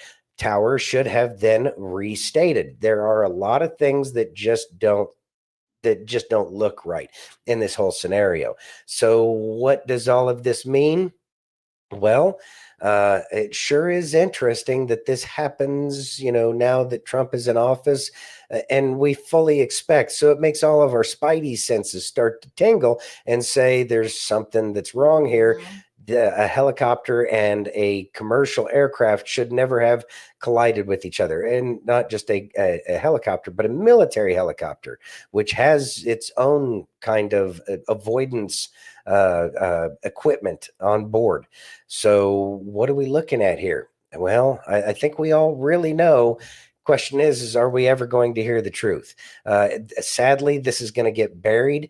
This will probably be the time that they release the information about JFK, RFK, MLK, all of those assassinations, and it will probably get buried. So it's up to us, the people who are keeping our eyes on all of this stuff, to make sure that we continue to press for this information, because there's something very wrong about this. I hope that we hear about more in the future, but we shall see. Super wrong. Yeah. F. Clint says, did you see the 3 prior near misses at the helo pad that the helo had? No, I did not see that. I believe that there is some exposure to this, but I am concerned that there's going to be some burying of this story. Yeah. Don't know what the hell to believe anymore about anything. Well, and that's believe in yourself, believe in God. Really, that's it. Bill says 17th letter said in a drop that 7 out of 10 airline crashes are targeted kills. Yeah, Bill, and that wouldn't surprise me. I like 17th letter. I follow that channel as well. I can see that especially with the real high profile plane crashes, as if there's any low profile plane crashes. But there does seem to be some targeting. Also, keep in mind, there's a pilot and a co-pilot in every aircraft, at least military, helicopter, and a commercial airliner. So there's 8 sets of eyes right there already looking. Yeah, I wonder who was on the plane. Well, and that's what Bill was getting at too. Yeah, wonder who was on the plane. And that's a really good question. Yeah. Very good question. Interesting. Will we ever find out? Who knows? Who knows? Are you ready? It doesn't always mean that it's a good guy. It could have been a bad guy to keep him from talking. Who knows?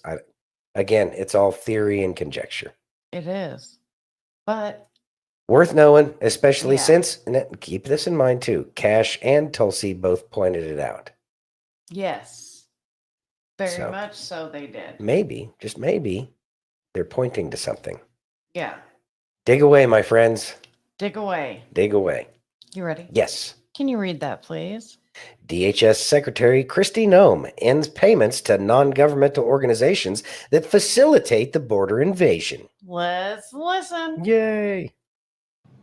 Yes, well, thank you, Will, for inviting me to be with you. Today, we are announcing that we have stopped all grant funding that's being abused by NGOs to facilitate illegal immigration into this country. So it's amazing to me the hundreds of millions of dollars that have been spent by the federal government that has been sent to NGOs to facilitate this invasion of our country. So I've taken action to stop those funds, to reevaluate them, and to make sure that we're actually using the taxpayer dollars in a way that strengthens this country, that keeps us safe. So I think people are curious when we look at grants that are given out by federal agencies at how they're utilized, and that evaluation needs to be done. We're not spending another dime to help the destruction of this country. We're going to make sure that we follow through on what President Trump has promised, and that's to make sure that we're securing our border, departing those who are here illegally, and committing criminal actions, and that our taxpayer dollars aren't spent to help it. And Madam Secretary, I don't think people fully understand the role that NGOs play, many NGOs play, in facilitating illegal immigration. I just want to share these numbers with everybody up on the screen. We spend over $380 million, did in 2024, for sheltering and service programs for illegal immigrants. But the vast network of NGOs that help facilitate it through Panama, through Mexico, and make it a landing spot here in the United States is a massive contributor here to illegal immigration. So what you're telling us today is that now stops, at least the federal funding of that stops.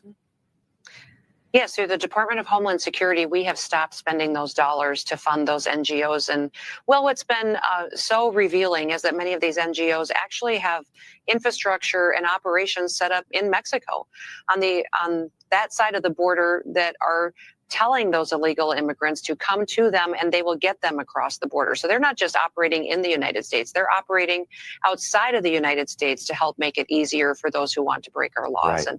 And well, I was one of those Americans that years ago, when somebody said NGO to me, I thought, oh, that's amazing. That's a nonprofit that's out there telling somebody about Jesus or spreading faith and salvation or doing good work and charitable work, helping people that are less fortunate. And then I realized over the years, it's been perverted into this shadow government. An NGO is sometimes an operation that does things that the government cannot do, can't legally do. So they create an entity to use government dollars, taxpayer dollars, to do something that the federal government isn't allowed to do, to do a shadow government operation that really has been used recently to undermine our country's national security.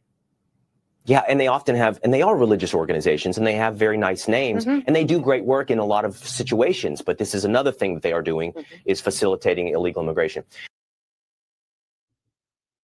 Thoughts? So the left is trying to spin this, oh, we're not going to be able to do Meals on Wheels anymore. But Oh, President boy. Trump already addressed that. He says it doesn't affect Meals on Wheels. There are these organizations, and a lot of us understand this. And if you're new to this kind of information, there's billions of dollars that go into these organizations that are loosely attached to the government, but not technically part of the government, but do the will of individuals within the government. And so it allows a lot more gray area, and something that's already too gray as it is. Money gets funneled. Money goes off and does a whole bunch of different things that we don't know about. And it makes it more difficult because it's all charity. And so they have some kind of umbrella that protects them from a lot of attacks. And traditionally, when people actually cared about what the legacy media said, it was a big problem for anybody that was trying to clean up that part of the swamp. But it doesn't hold the weight that it did, because so many people are waking up. So many people have been putting the truth out there. People are seeing, especially over the past just year alone, how the non-governmental organizations were handing out maps, food, water, bus tickets. This is how you do this. You go meet this person on the other side of the border, and then they're going to get you a place to stay, yada, yada, yada. It just had the whole thing planned out. And there was God, I wish I could remember her name, but there was a reporter who went down there and was videotaping all of this. And we played that here on the show months and months ago. It was months and months ago. And so it's all part of a big, giant rat's nest, and it's going to take a long time to get it untangled. But as these dominoes start to fall, as President Trump's appointees get into office and they're able to do the things that we want them to do, it won't be too long before these people start getting found out specifically. Yeah. And a lot of people are going to be pissed off that they were so just blind to everything that's going on. Yeah. So this is a weird thing that F. Clin sent over. Okay. Here on X. Hold on. Let's see. So does anyone want to explain how or why CNN was able to report this plane crash 5 and 6 hours before it happened?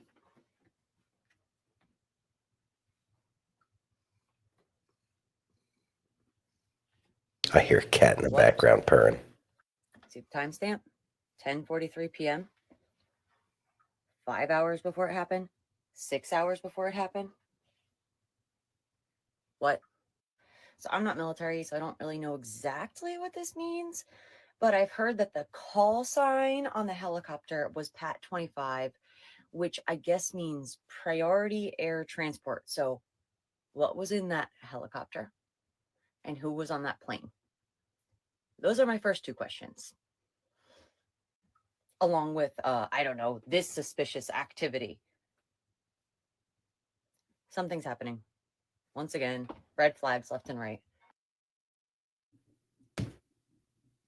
Thoughts? Okay, so I actually have heard about this, and on X, the community notes at this point in time are that Google does make mistakes, and that there are times that are attributed hours before the post was actually put out there.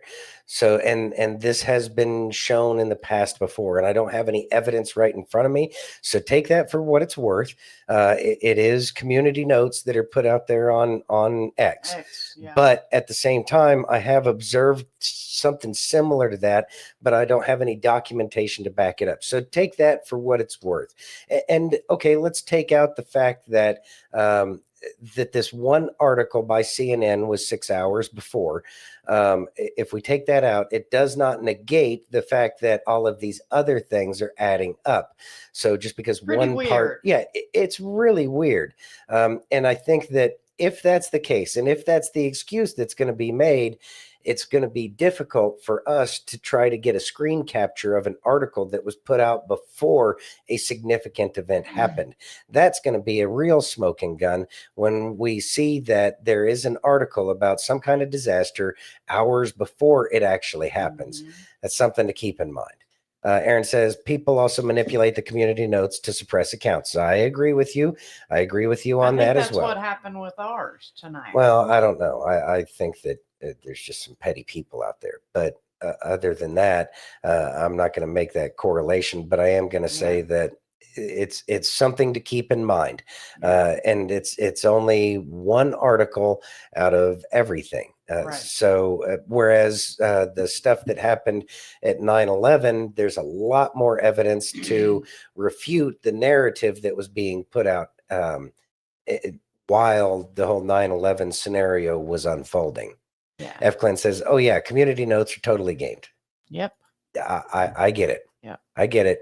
But I don't have any proof otherwise. So I just have to go with what the narrative, I guess, is, but with an open eye. And I'm not dismissing it completely. Okay. You ready? Yeah. Can you read that, please? Is that supposed to be a negative? Pocahontas says RFK Jr. will bankrupt Vaxx-Makers. You ready? Oh no. Oh no. Oh no. Let's listen. All right. His answers are he intends to continue to make money off his anti-vax position.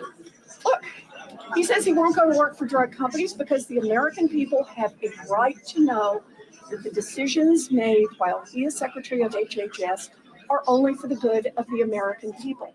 And yet, he wants to keep a piece of the action on every one of these anti-vax lawsuits. And what that means potentially is, as Secretary of HHS, he can make those lawsuits a whole lot more profitable.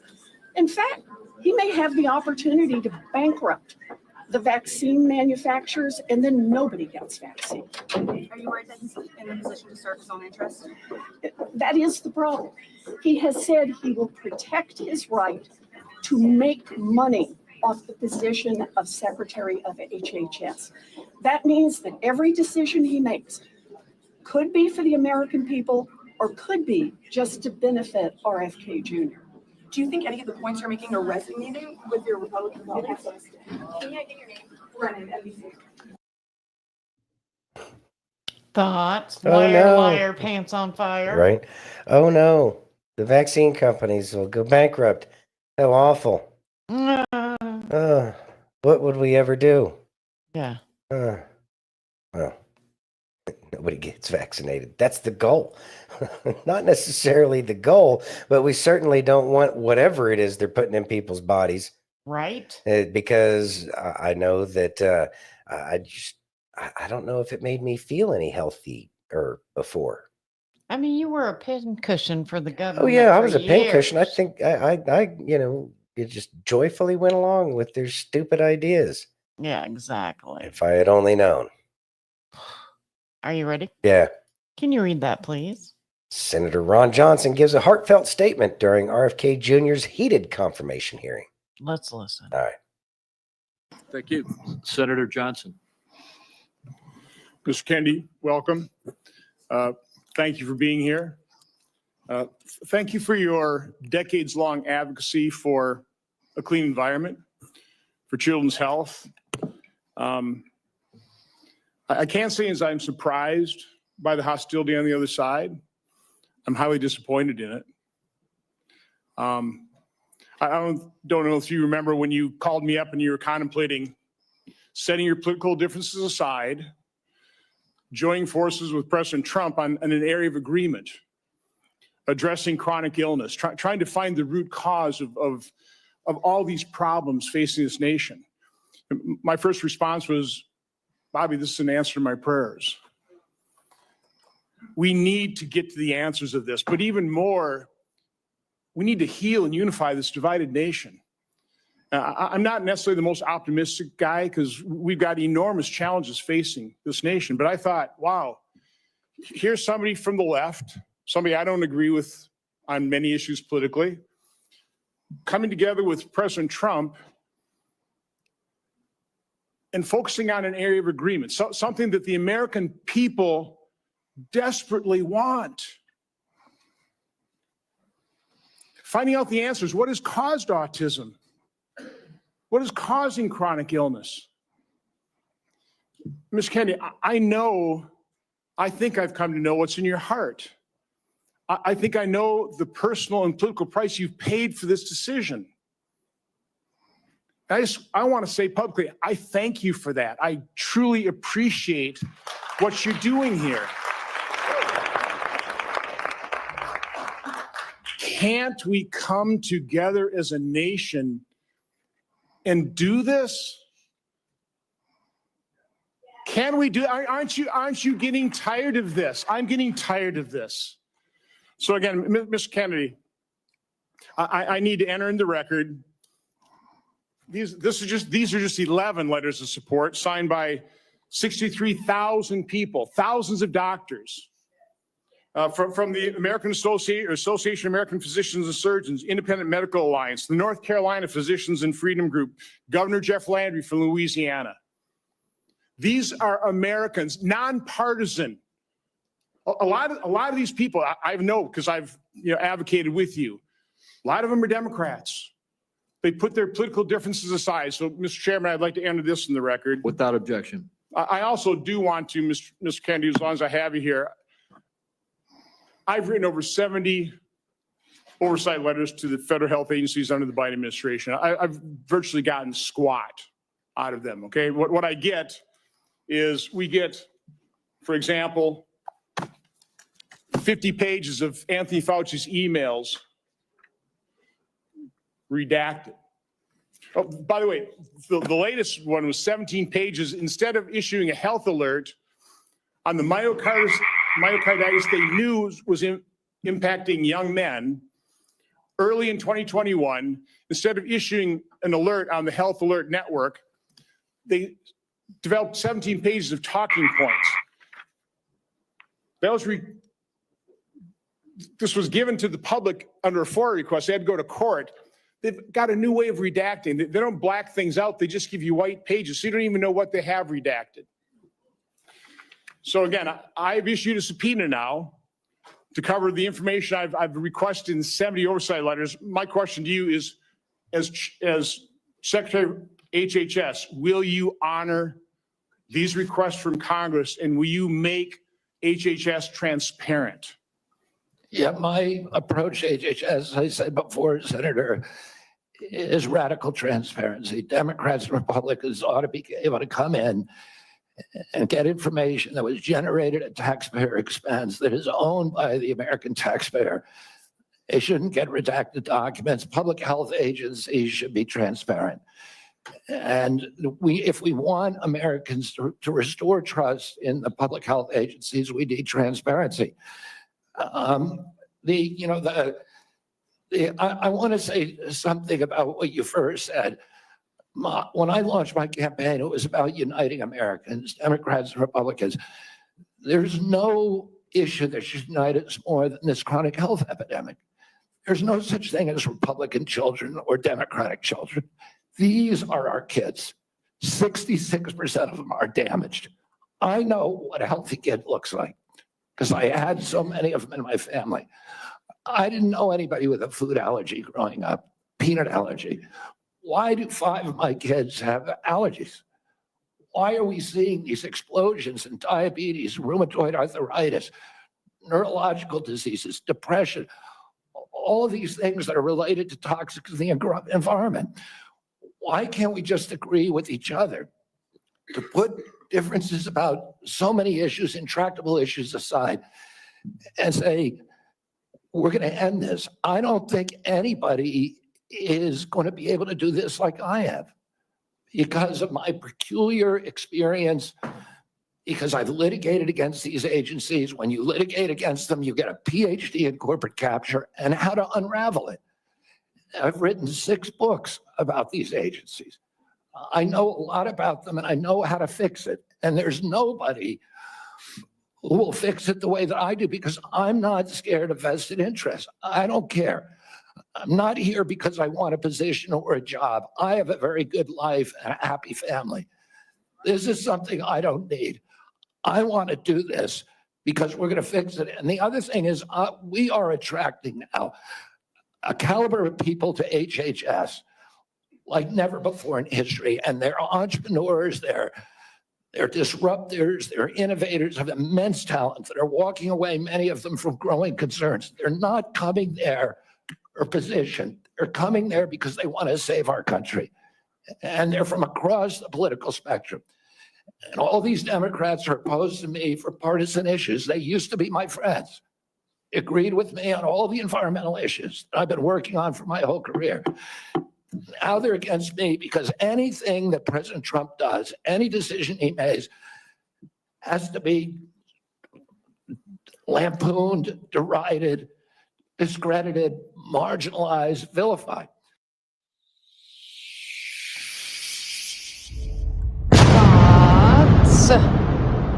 Yeah, RFK really knows how to spit the truth out there. He's gonna fight. He's been fighting it his whole time. And you know what? It takes just a lot just to be a Kennedy in politics. It's probably the most dangerous job on the planet is to be a Kennedy in politics and going after the very problems that have been a problem for the Kennedys and the rest of America this entire time. You know, at first, when I was younger, I didn't like the Kennedys at all. But then again, I was looking at Chappaquiddick boy. What's his name? Teddy. Teddy. Yeah, Teddy, you know, and the crap that, you know, he was saying and doing and just everything about that guy didn't feel right. And the fact that the press always presented them as some kind of American royalty, which America doesn't have royalty, which was always upsetting to me. So it kind of closed my heart down to a lot of what, you know, especially what he was saying. Of course, he's been pretty far left in a lot of things, but the man has been fighting this very problem for so long ago that even MSNBC agreed with him. Right. So it's nice to see that he's got that drive and that he's going to continue on no matter what. And I think that this is finally the time where these big money interests are going to have to be called to the carpet, and they're going to have to answer for it because they've been screwing everybody on this planet over so that way they could have more money in their pockets. I look forward to the winning getting to the point where those giant corporations just don't exist anymore. Just like Pocahontas was worried about. You know, she's worried that they're all going to go broke. Yay! We'll probably do better. Again, I'd rather go to a local pharmacist that mixes the stuff together. You know, obviously within reason. I mean, let's not get crazy here. There's tons of street pharmacists out there anyways, but at least the pharmacist could do actual pharmacy stuff as opposed to just doling out whatever. Because any pharmacist worth their weight should probably know that if somebody has 12 different medications, that there's 100% chance of a contraindication between any and all of the drugs that individual is taking, and the pharmacist is supposed to be the one that pays attention to that stuff because they're handing it to the individual. And if they're handing it to the individual, then that's the person that might not be there because they gave them the wrong medication or the wrong combination of medications. We need our pharmacists. Too many medications. Too many, yeah. Our pharmacists need to be able to be pharmacists again. Yes. Hey, Vanessa. Love what RFK is trying to do. RFK is going to do it, Vanessa. Thank you, I believe pilled that. friend. Yes, thank you, new pilled friend. And yeah, I look forward to this happening. Me too. we just got to get through this phase first. It's just the beginning, folks. But It is. once this ball starts rolling, there ain't going to be no stopping it. And based off of the way some of these people have been looking at these confirmation hearings, the senators shaking in their boots and visibly shaken, and so they're scared, and they know they know for whom the bell tolls. Right. Yeah, I don't have that on here. You ready? Yes. So, yes, you do. Okay. So here's the hooker from our neck of the woods. Can you read that, please?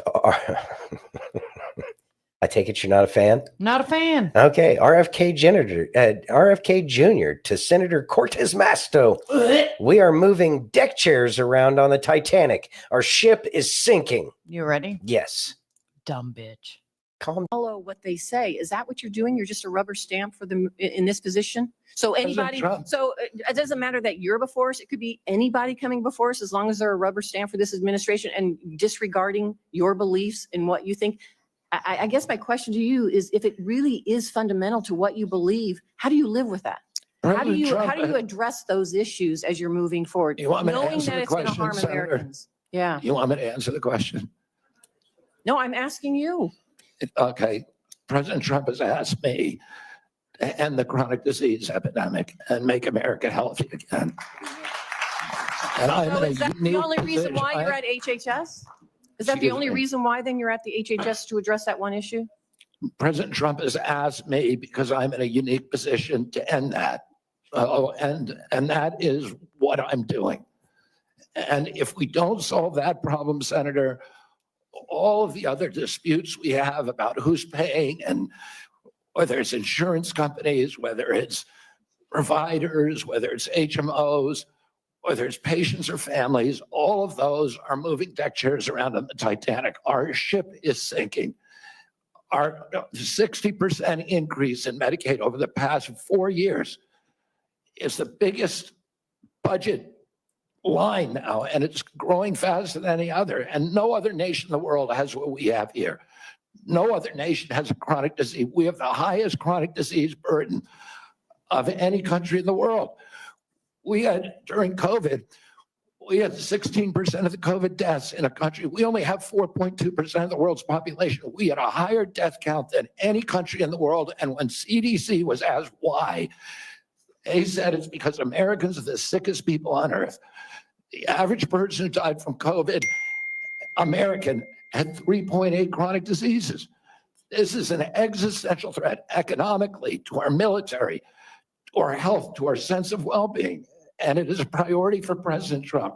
And that's why he asked me to run the agency. And if I'm privileged to be confirmed, that's exactly what I'll do. Senator Barack. Thoughts? All right. So, I think that all these people that are all about everybody getting all of the vaccines, I think that these people should be first in line getting a legitimate vaccine, as opposed to the saline jabs that they were getting back when they were forcing everybody else to get the jabs. Of course, it's who they are, rules for thee, but not for me. That's what we're sick and tired of. I know that we have tried to communicate with our elected representatives out here, and it has generally fallen on deaf ears. We kind of went over that a little bit last night.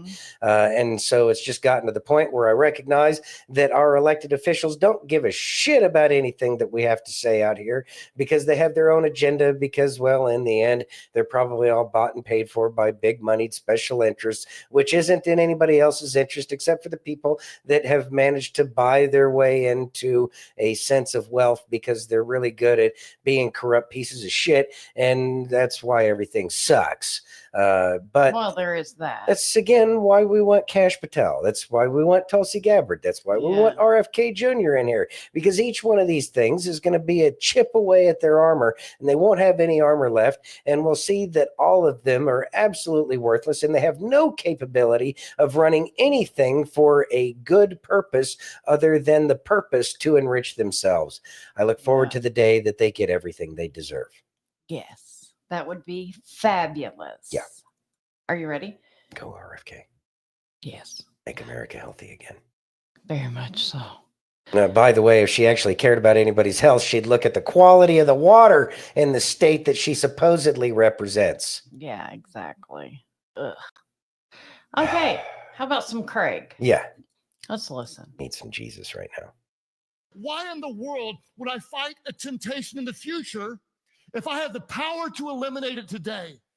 What we're going to do is we're going to distance ourselves in any and every way from anything that could harm us or bring an attack on our marriage, because we're not even going to have a hint of anything that could dishonor God. I'm not going to go close to the line. Scripture says not even a hint. The devil's coming for you, and he wants you to compromise in even the smallest ways. Thoughts? It kind of goes back to one of his other messages that he had earlier, and that is put distance between you and the sin that you already know that you have an issue with. If you know that, pick your 7 deadly sin, whichever one is the one that bothers you the most. Put some space between you and whatever that issue is. Don't let those problems creep in. We have to be vigilant now and keep those things away. And it's not the easiest thing to do, especially when we're in the middle of that very spiritual battle that's going on within each and every human being on this planet. So do the things that you know that are going to make it easier for you, so that way you're not fighting a battle, backing up, trying to give yourself some distance after it's too late. Make sure that you're proactive about it, and make sure that you're making it easier for yourself. Don't let the devil creep in. And I mean, Yes. he's going to attack you.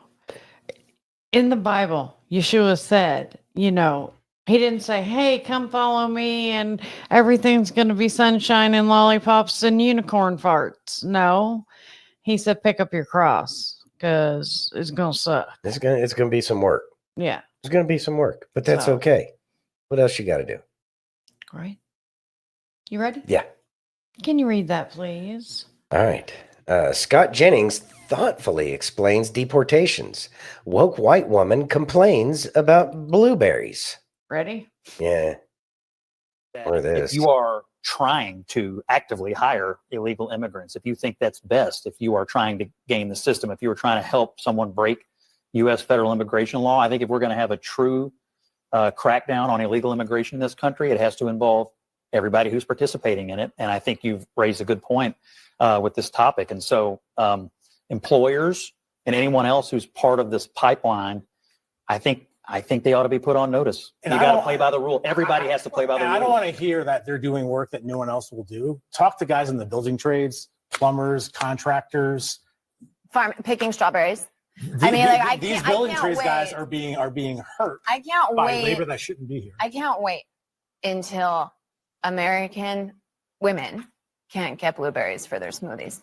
I cannot wait until there is a full crackdown on all small businesses, as if that's going to be the solution to the immigration problem. It is just going to put immigration-related issues further into the darker corners. We're not going to see them. It's just going to become even harder to solve the problem. It doesn't make sense to punish individuals and people when there is a broken system. I mean, look, I think if you came here illegally and you did it, you broke the law.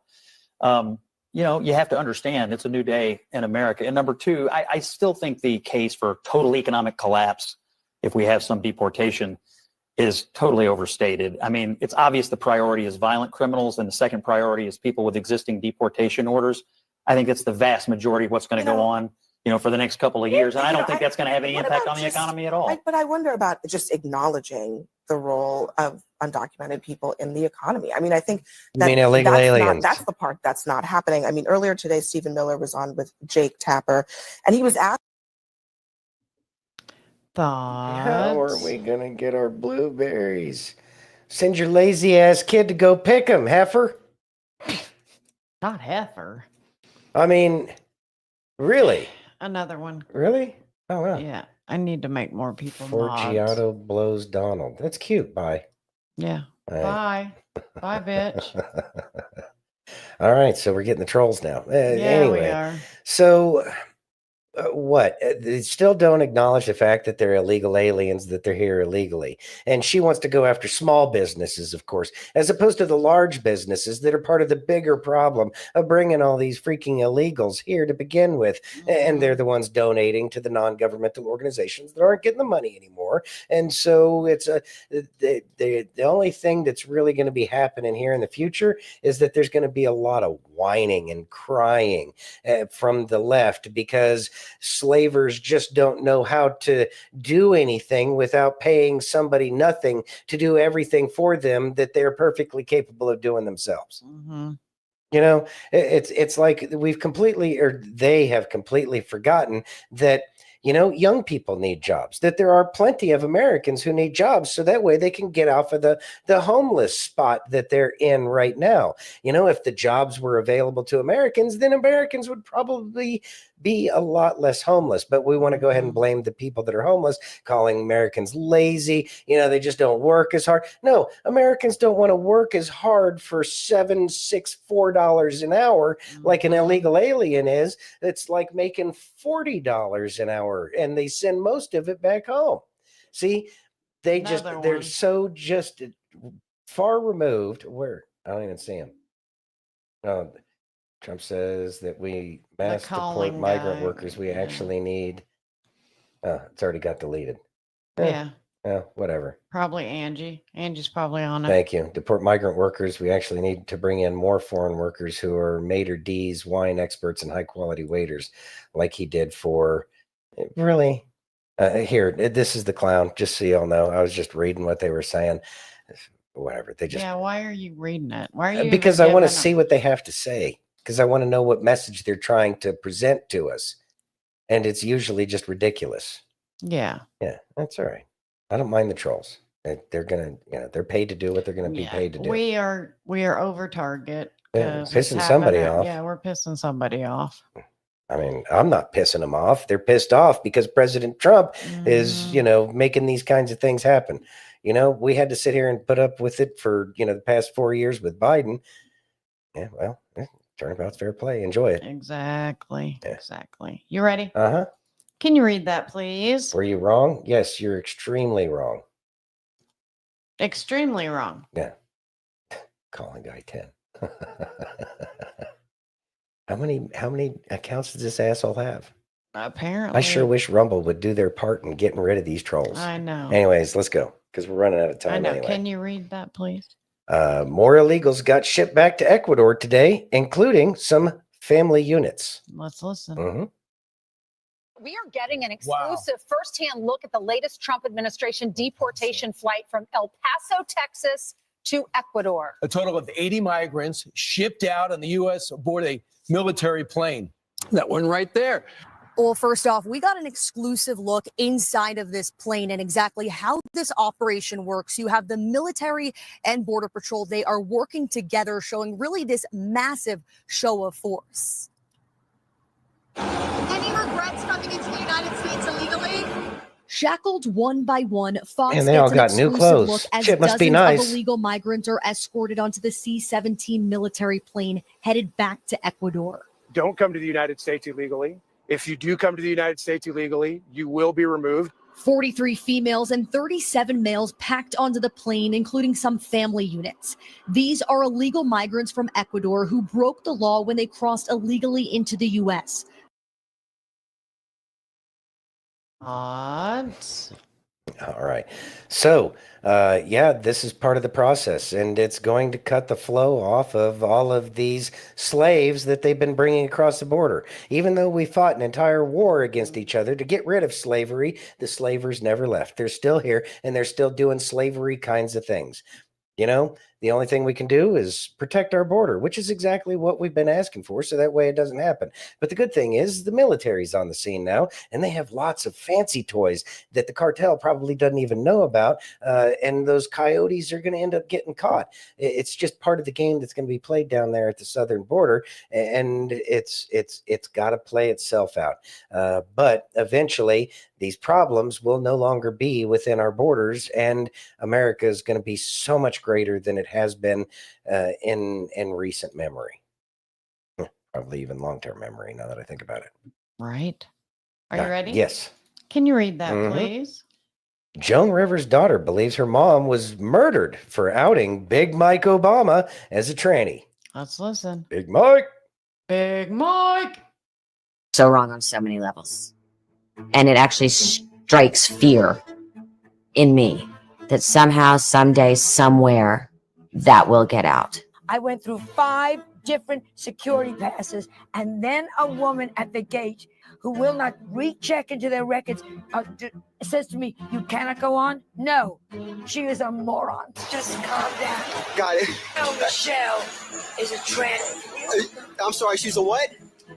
A transgender. In my opinion, it was 100% preventable. What did this guy know about Obama? Did he know that Michelle Obama was maybe Michael Obama? Did they know that maybe former President-elect Obama was having relations with a man? Behind the curtains of power and prestige, untold stories often can send shivers down our spines. In a shocking revelation that shakes the very foundations of political intrigue, Joan Rivers' daughter unveils a conspiracy that hints at a chilling possibility: the Obama's involvement in her mother's mysterious demise. In a world where truth is stranger than fiction, join us as we delve into the enigmatic circumstances surrounding Joan Rivers' passing and explore the intriguing connections that could suggest a startling truth. Buckle up as we journey into the heart of a story that intertwines celebrity, politics, and the unimaginable, leaving us to question everything we thought we knew. A recent conspiracy regarding Joan Rivers' death has caught everyone's attention. Many people didn't take Joan's words seriously when she talked about certain things, but now, more and more people are starting to think that maybe she was onto something. People are wondering if there's more to Joan Rivers' death than what we were told, and if it might be connected to what she said about secrets involving Obama. Joan, who was a bold comedian, always said what she thought. One time, reporters talked to her at a bookstore in New York City where she was helping with a wedding for 2 fans who were both the same gender. One reporter asked her what she thought about the idea of the U.S. having a president who is gay. As always, Joan answered in her unique style. She said, "We already have it with Obama, so let's just calm down," she said. You know, Michelle Obama is a trans. When asked to further explain, Rivers said, "A transgender, we all know it." Since Joan was known for her bold and funny way of talking, many people thought she was just joking about Obama and Michelle. But a little more than a month after she said those things, she suddenly passed away. The cause of death was stated as an accident undergoing a small routine procedure on her throat at a clinic in Manhattan. Something went wrong during the procedure, and Joan stopped breathing. Her assistant, and she said, "I don't know what," she's crying, and she said, "I don't know what to tell you. Your mother stopped breathing. I don't know what to tell you. We're on our way to the hospital." They were able to make her breathe again an hour later. They took her to Mount Sinai Hospital and put her on machines to help her stay alive. Sadly, she died on September 4th at Mount Sinai. Later on, the people in charge started looking into what happened. They found out that the clinic had made a lot of mistakes before and during the procedure. The doctors didn't pay enough attention to how Joan was doing, like her blood pressure dropping a lot. There were also indications of a possible incorrect anesthesia dosage. They didn't even write down how much she weighed before they gave her the medicine. They did things to her without asking if it was okay, and someone even took pictures of her when she was under anesthesia. Joan's daughter, Melissa, later showed her anger about the clinic's mistakes, finding it hard to understand how they could make such big errors. My mom and machines and doctors, and I think at that point it started to dawn on me a little,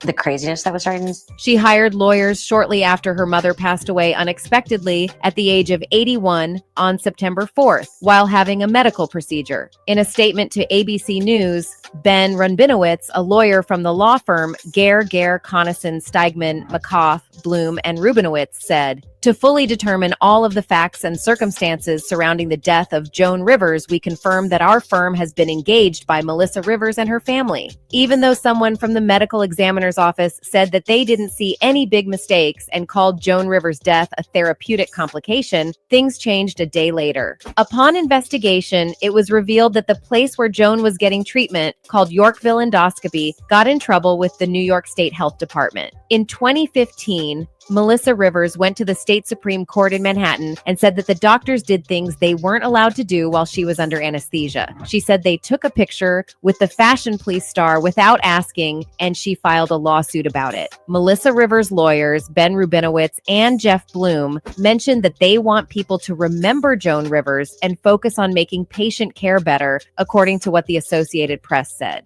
In the lawsuit, they said that the doctors at the clinic didn't do the procedure right. They did a laryngoscopy on Joan's vocal cords without asking when they should have done an endoscopy. After she passed away, the report said that she died because her brain didn't get enough oxygen. When the department looked into the clinic, they found problems in 4 important areas needed for the clinic to be allowed to do its work. These areas were the people in charge and how they manage things, the surgery services they provide, the doctors and medical staff, and the rights of the patients. However, during the process, Melissa received a letter from former President Obama to show his support. Melissa, who was Joan's only child, was surprised to receive the special letter. Melissa announced the letter when she appeared on the TV show called That made Fashion Police must-see television around the globe. So, for the next 90 minutes, we're going to do what my mom loved to do most. Fashion Police celebrating Joan E. She said, I received a letter from the White House from President Obama, someone who was often a target of her jokes, as well as Mrs. Obama. I received a handwritten note that said, not only did she make us laugh, she made us think. That's one of those things that people now are realizing. However, soon after she received the letter from Barack Obama, Melissa Rivers shared that she has resolved her malpractice lawsuit against the New York Endoscopy Clinic, where her mother, Joan Rivers, passed away in 2014 during a regular procedure. Melissa tweeted, "The lawsuit concerning my mother's death has been settled. In accepting this settlement, I can put the legal aspects of my mother's death behind me and ensure that those culpable for her death have accepted responsibility for their actions quickly and without equivocation." She further quoted, "Moving forward, my focus will be to ensure that no one ever has to go through what my mother, Cooper, and I went through, and I will work towards ensuring higher safety standards in outpatient surgical clinics. I want to express my gratitude to my legal team for their wise counsel and prompt resolution of this case." Yorkville also issued a statement confirming the settlement via a spokesman. "Our thoughts and prayers continue to go out to the Rivers family. Today, the parties agreed to settle this case to avoid protracted litigation," it said. "We remain committed to providing quality, compassionate healthcare services that meet the needs of our patients, their families, and the community." The exact amount of money involved was not made public by Melissa Rivers, her legal representatives, or Yorkville Endoscopy, but it sounded suspicious to many people. The investigation that was going on was settled suddenly after Melissa received a letter from Obama. I received a letter from the White House, from President Obama. Wow. Many fans predicted that it was the way to silence Melissa and that perhaps her mother's death was not a mistake, but rather an intentional step after what she revealed about Obama. Fans have been deeply saddened by the tragic demise of Joan Rivers as they expressed their thoughts on social media. A user tweeted, "You've gone above and beyond. Well done, Melissa. Losing Joan was completely unnecessary. I think we can all agree to that. What do you think about the situation revolving around Joan Rivers' death? We'd love to hear your thoughts in the comment section below." That's it for today's video, guys. Bye. All right, let's think about all of the things that have been coming out about Barry and Mike and all this other stuff. So there's been the rumor mill that Barry was leaving Big Mike for Jennifer Aniston. And if you've been paying attention, you know you have a pretty good idea that there's a possibility that Jennifer Aniston is some dude that's been playing a chick forever and a day, which is going to really upset a whole bunch of people because they were looking at Jennifer Aniston. I mean, this is kind of a thing. But so we've got that coming out, and then there's been like the chef that died in the past 6-8 months, something like that. And now this stuff about Joan Rivers. It's almost like it's some kind of soft disclosure, almost like a predictive programming, trying to get people used to the concept that this information is going to be coming out soon. Yeah, exactly. The dead chef. And so as these continue to come out, this is going to be more and more part of the conversation. I will say that there are a lot of people who are aware of the concept that Michelle Obama's a dude. It's not really kind of like, oh my. It's not a secret anymore. It's not a secret, and a lot of people are more likely to believe that Michelle Obama is Michael LaVaughn Robinson than they are to believe that Michelle Obama is actually Michelle Obama. And of course, people, you know, when they start to go down this rabbit hole, they realize that the kids that the Obamas have been claiming are theirs. People, the information is out there. It's super easy to find on a simple Google search. Yes. It's fact checked, whatever, but it's super simple to find out who the actual parents are of those children. And they look just like their actual parents. Yes. Yeah. They're not their kids. And it's going to be a difficult, you know, thing to put out there in the public. But once it comes out, you're going to have the people who are like, see, I told you they were terrible. They were liars. They were all these miserable things. And then you're going to have the people out there who are actually defending. Well, you know, they have to hide, you know, who they really are, et cetera, et cetera, et cetera, except for the fact that they should have never committed the lie in the first place, because Americans have always been a lot more accepting, provided that people provide a good platform that makes sense to people. But a lot of people didn't like Obama before any of this crap because of the shit that he said, like, we'll have to have a military or a civilian military force that can match the military itself.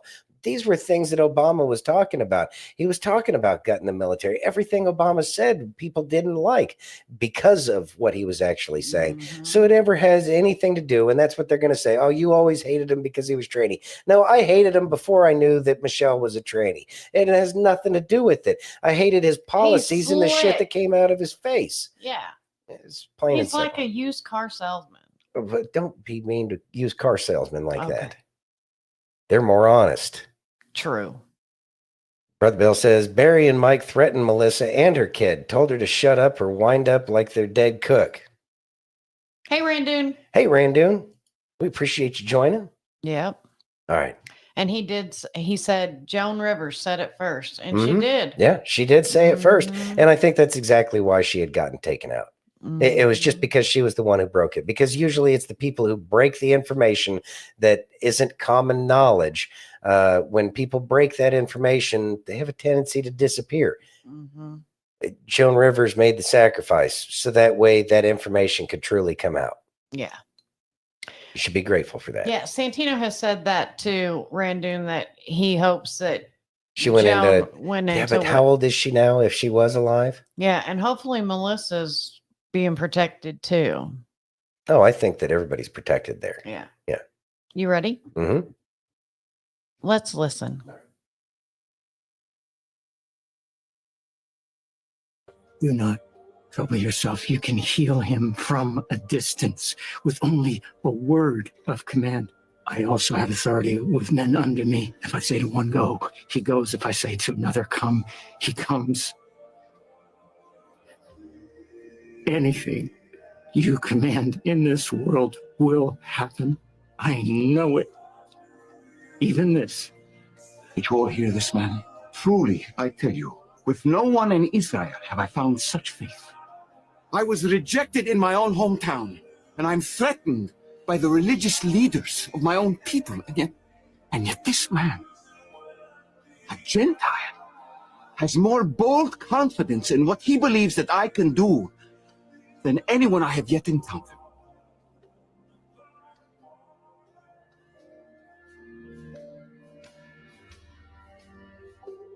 Go. It has been done for you according to your belief. Thank you. Thank you. You have brightened my day to encounter this kind of faith.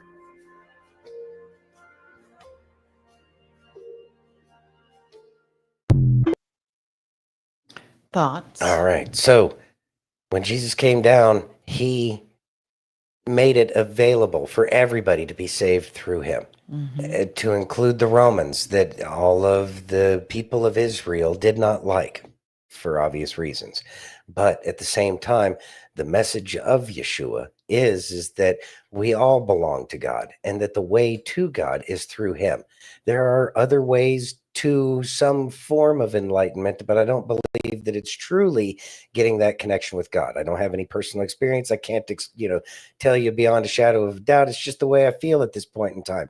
But I know that Jesus gave us that opportunity to be grafted into the vine, that he is the vine, and that he allows us to be grafted in through him. And it's just that level of faith. It's like what we talked about with the lady that bled for 12 years. I think it was 12. I think it was 12 years. Yeah, I think so. Okay. Anyways, a long freaking time. A long time. And she just believed that all she needed to do was to touch the hem of his garment, and she was healed. And Jesus even said, it is your faith that has healed you. It was the Roman soldier's faith that healed his child. In the show, it was a child. We don't really know based off of what the book says. But anyways, it is that faith. So make sure that you're keeping that faith, because it's that very faith that is going to be the thing that gives you the salvation, and everything that you desire within your heart will all come true. It's just through faith. You got to have faith. Even if it's the faith. Ooh, I got to have faith. Even if it's just the faith of a mustard seed. Go. You ready? Yeah. Let's listen. All right. God said to love your enemy, so I obeyed him and loved myself.